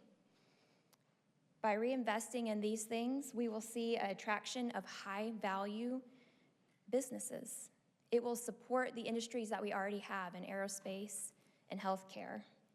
And it will also expand that tax base for higher-value assets that will come into those hangars that we build. This really positions the airport, again, for a catalyst of growth and competition with peer cities.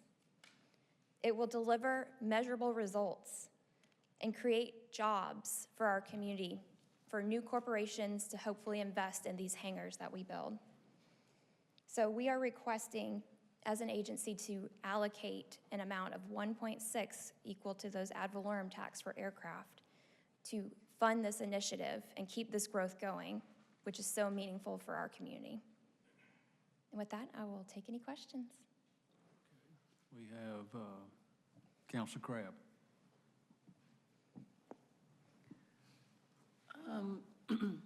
We're only allowed to, out of that 1.6 million, 40% of it comes to us and 60% comes to the school board.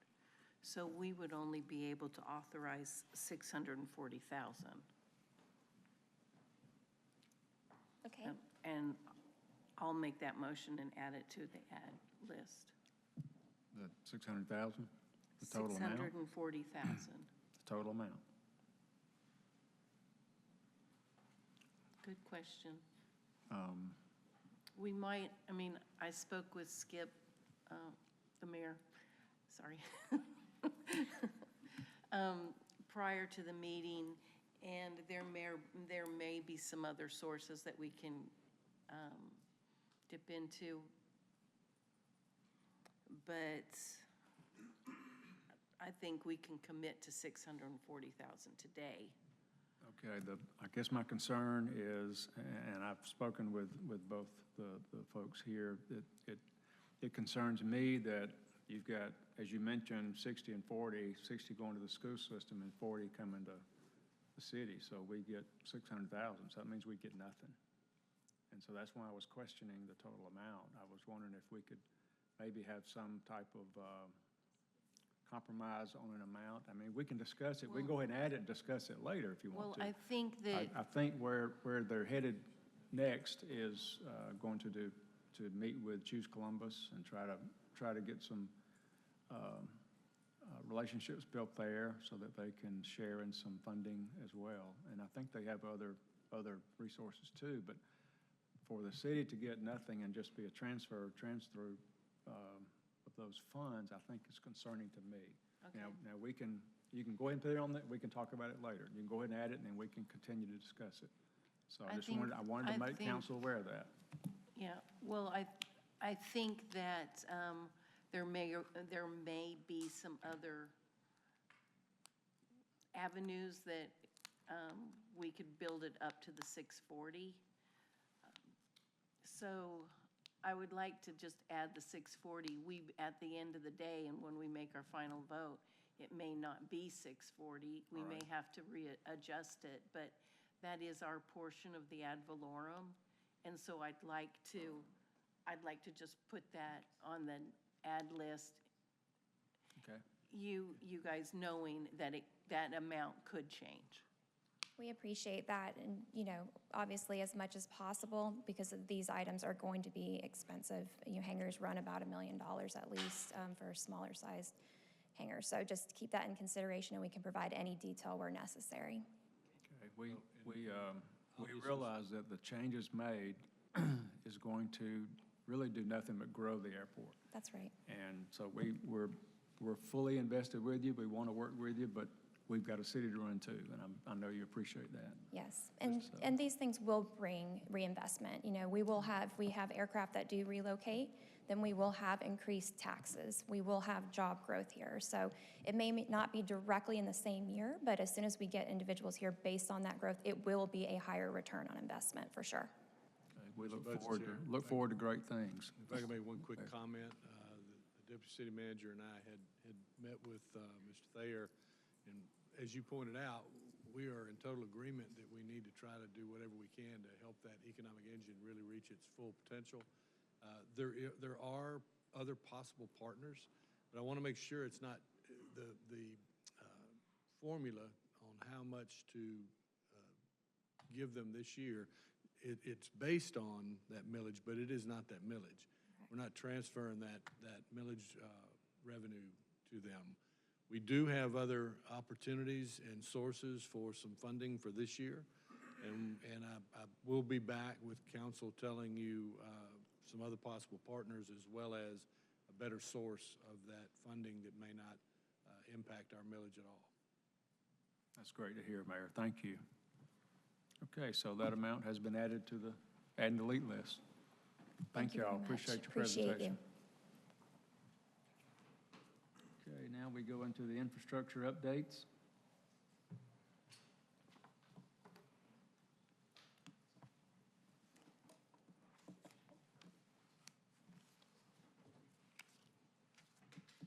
So good afternoon, Budget Chair, members of the Budget Committee. So this is just the FY27 update for transportation, stormwater, and SPLOST. This is what's included in the budget, and I'll provide that update today. For FY27 in transportation and stormwater is just over $10 million. Transportation is 8.3. Included in the budget is the paving fund at $1 million. OLOST infrastructure at $1 million, LMIG, which we're estimating to be $2.5 million, and then the T-SPLOST discretionary at $3.8 million. For stormwater is $1,717,652. That comes from the stormwater fund at $517,000, and then OLOST infrastructure at $1.2. So for transportation, the recommendation for the allocation is resurfacing and other transportation improvement projects at $5,150,000. We want to make sure that we keep funding aside. We have all these T-SPLOST projects that's going on. If there is any overruns that council wants to consider, this would come from that funding. So the resurfacing money would also be used for other transportation improvements. That's T-SPLOST discretionary at $3.55 million, OLOST infrastructure $600,000, and the paving fund is $1 million. Specific projects that we're requesting to budget for this year is $50,000 for striping.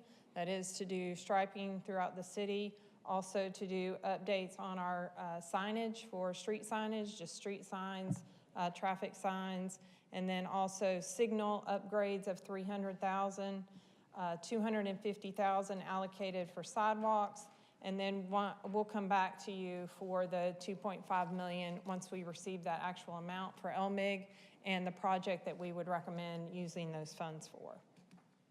So that is the total transportation of 8.3. And then on the stormwater, just 1.7 million. This would be in pipe rehab. As we have issues throughout the city, we will have funding available to address those specific areas. For SPLOST, this is FY27. We're calling this year 5 of the SPLOST. We have collected to date just over $194 million, which represents 48 months worth of collection.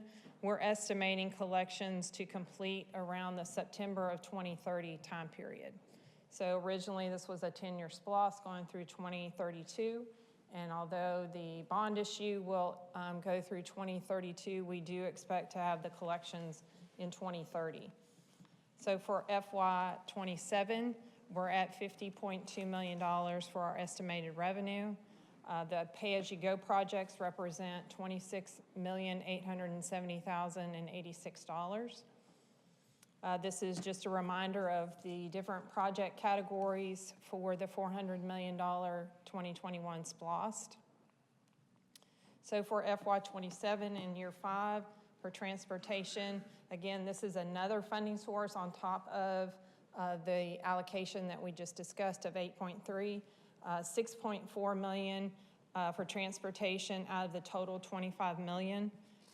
And that would be for resurfacing at 3.4. So we do have a specific resurfacing budget for FY27, and also the allocation for trails and sidewalks of $3 million. There is not an allocation out of the 20 million for stormwater. This year we have projects that we're still completing from last year, and so the final allocation for stormwater will come in the later years. The total remaining allocation for transportation resurfacing is 10.2 million for later years, and for stormwater is 10.1 million. For Parks and Recreation, the allocation is 6,835,000, and this is for Benning Park, Lake Bottom Park, Woodruff Farms Soccer Complex, and the 2 remaining splash pads at South Commons and the Liberty District, and this will be the full $48 million of allocation for Parks and Recreation. So over the first 5 years, all the funding of the $48 million will be allocated. And then there is not an allocation this year for Bull Creek or Oxbow. That full $5 million allocation happened in years 1 through 4. For IT, $700,000 of the $5 million is allocated. There will be still a remaining balance for IT-related items at $2.3 million.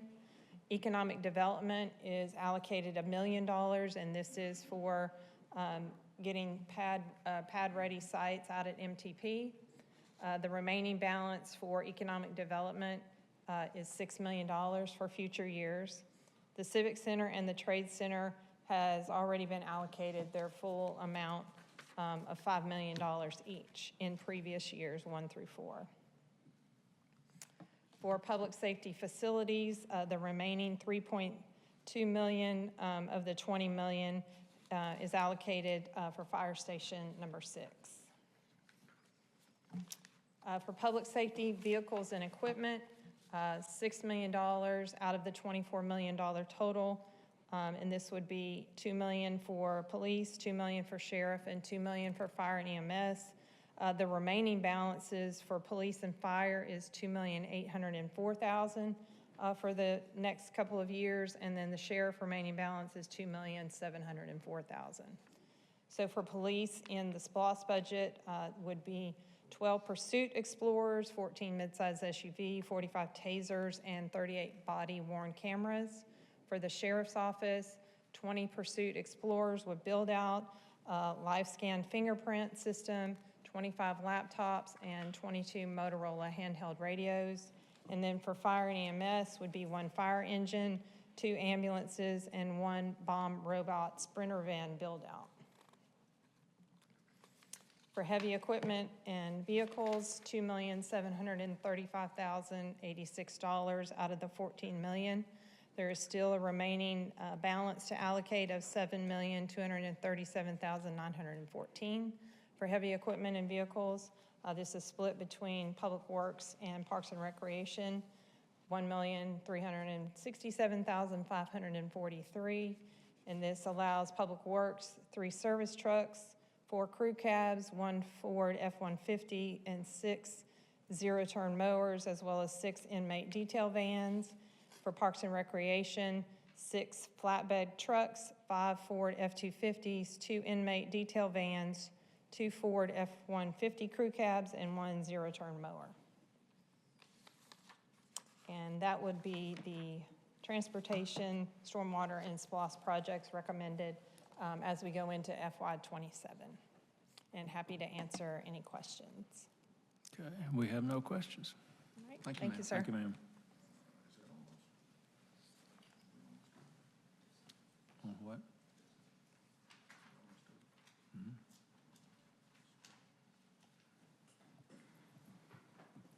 Council Davis.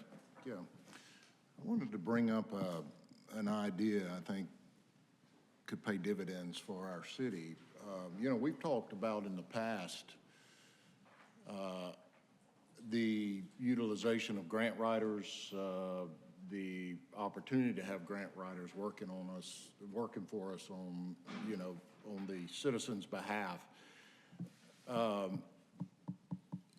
You know, it's having somebody directly connected to the revenue sources and where they're coming from, especially the federal government, I think is really, really important. Sometimes I wonder if we leave money on the table. I don't know, and I'm not sure what the cost would be, but I believe that we have an opportunity, possibly through some of our representation that we already have, our legal representation that already somewhat works for us in different capacities. In this case, it would probably be more like a consultant. Mr. City Attorney, I want you to kind of listen to this, because I think that we can cover it within our budgets, maybe within our legal budget through your office, and just being able to, and certainly we can explore funding, but having some of our representation that is on the doorstep in Washington, that's connected to every office there, or where we get funding, and maybe identifying funding and doing whatever it takes to acquire that funding is a possibility. I think there's potential there, and I know that we've talked about it today, about we've lost some grant money in some places, but whether it's the airport, I think has a great plan. I was really impressed with the presentation and Amber coming up and talking to us. I love what they're doing and the direction they're heading, and especially with the new representation on the authority. But they're still going to have to utilize grants. A lot of the operations rely on those grants to making it happen. And, you know, the question would be, would it be worth the opportunity to maybe invest? And I don't think it's going to be that much versus having someone on our payroll here, that we give it the opportunity, or give it a try to see if they're successful in going to the right places and capturing grant money or new funding sources which we can take advantage. It just seems like, Councilor Tucker, I know you're in contact with many other counties. It just seems like they are doing that. They're taking advantage of it. I think I'm pretty safe in saying that. I believe it's true. And so why couldn't we do that as well? And I know we've had some of these discussions. I remember a discussion we had in the Civic Center, I believe, previously, about some of these things and some of the concerns with grant writers that we had here locally that were making a difference. And I say that in general, okay? A couple of you probably know more about it than I do, but I'm going to throw that out on the table here as an opportunity. Mr. City Attorney, I don't think it would be that difficult. I've had some conversations just exploring with some of our legal counsel of what the abilities, what they could potentially do for us. And, you know, I think it's worth the opportunity, or to create that opportunity to see if we can make something happen that can only help our community in a positive way.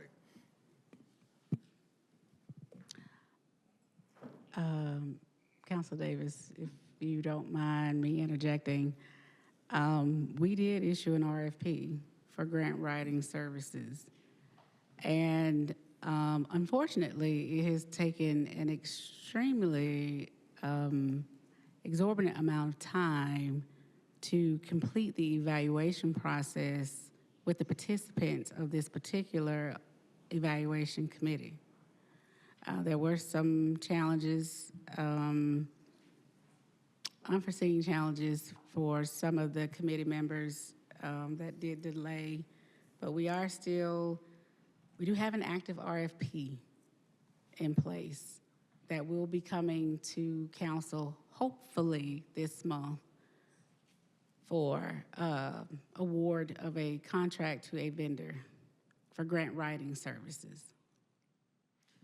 Well, and I'm not.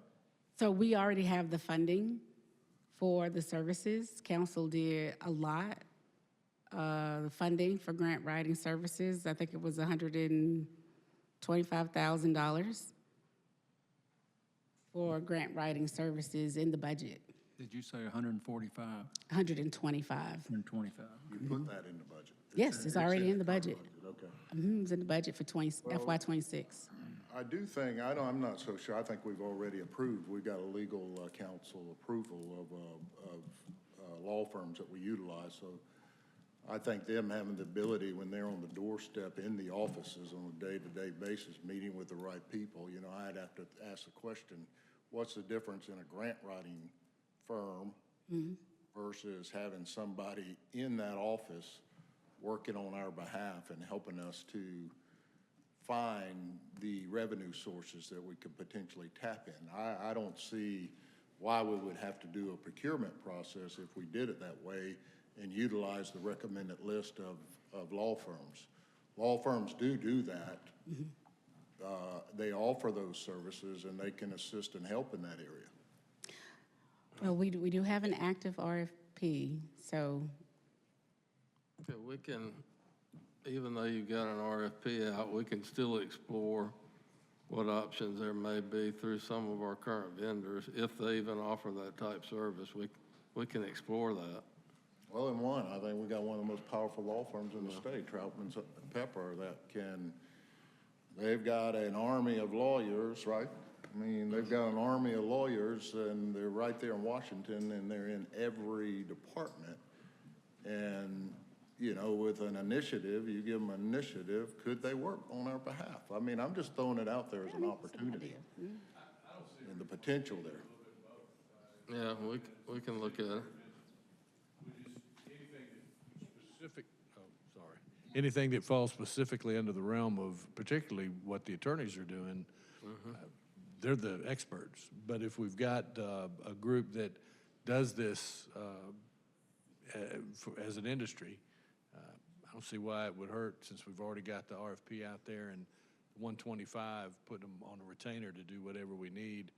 I think we can leverage both. And let me ask you this, would that be just as is the RFP designed just around the general government, public safety, and that side, or does it reach out to the authorities and to other entities that we work with?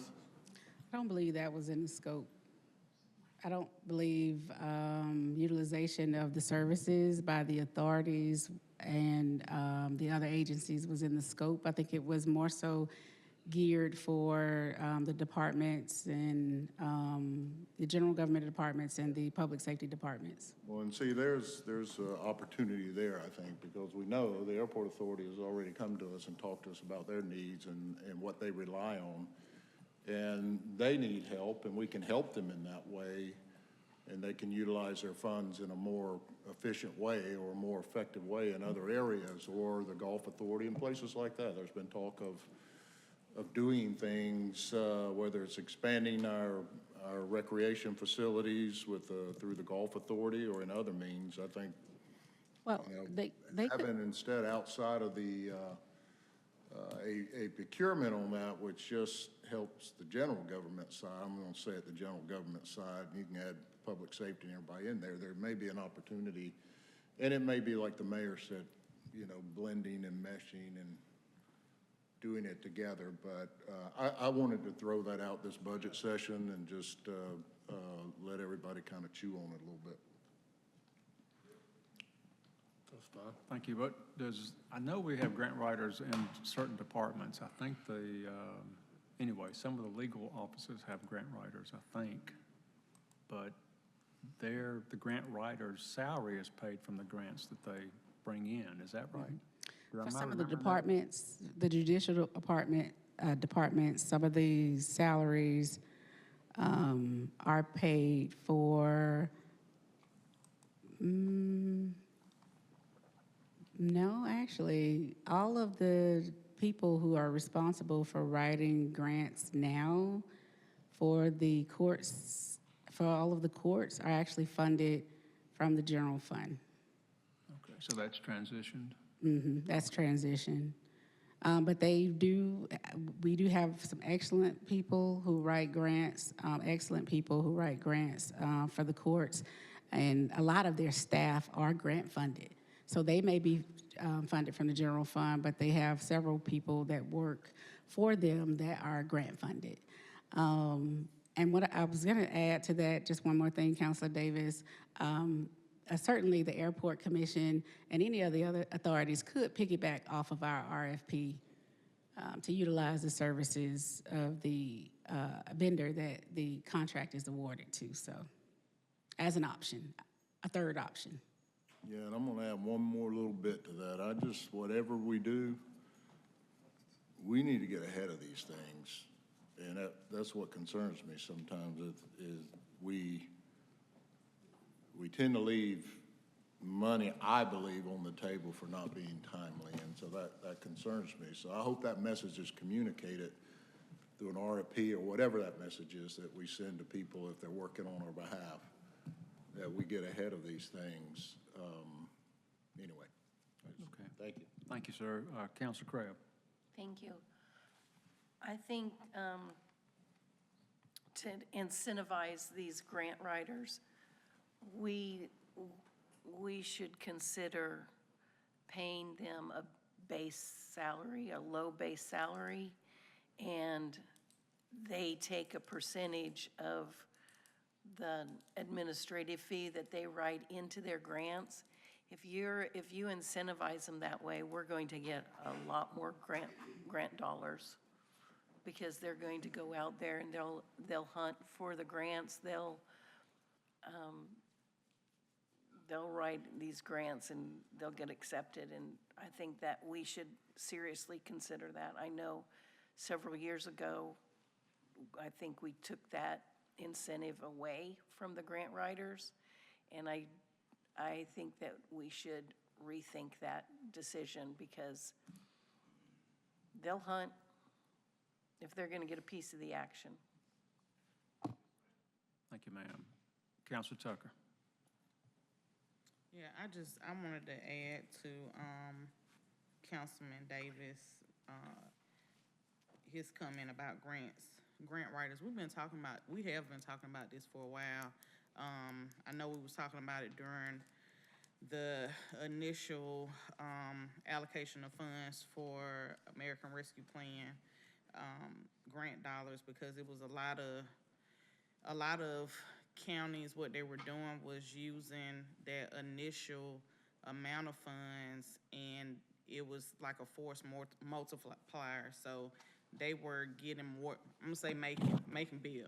So they were using their ARPA dollars as part of a grant request, so they was able to get more money. And we've been talking about this, for a while, and we haven't been able to capitalize on our dollars. So I do agree that what the mayor is saying, using a combination of, we did this RFP for a grant writer, and I don't remember what the scope of the RFP was. Director Alexander, do you mind sharing that with us? So we can see, but we definitely, I do know Metro Atlanta, they have DC fly-ins all the time. We participated in DC fly-ins with the Black Chamber and was able to get dollars directly from appropriations, but not just from DC. We did the same thing with Governor Kemp and had a meeting with him, and he gave us a 2.3 allocation directly. So if you have, I would say the counties that's aggressively going after the money, they're getting the money. And I do know we got lobbyists that help us, like our Senator, Randy Robertson, but he has a large task. It was a heavy lift for all the stuff that was going on with the property taxes, the income tax. They have so much going on, and I think that it would be good for us to have our dedicated people that can work, not just at the federal, but at the state level too. So, because we are missing out on some funds. Thank you, ma'am. Well, if there's no further discussion, I'd entertain a motion to adjourn this session of the budget. Okay, motion and a second. All in favor, say aye. Aye. Thank you. Thank you, staff, for a great start.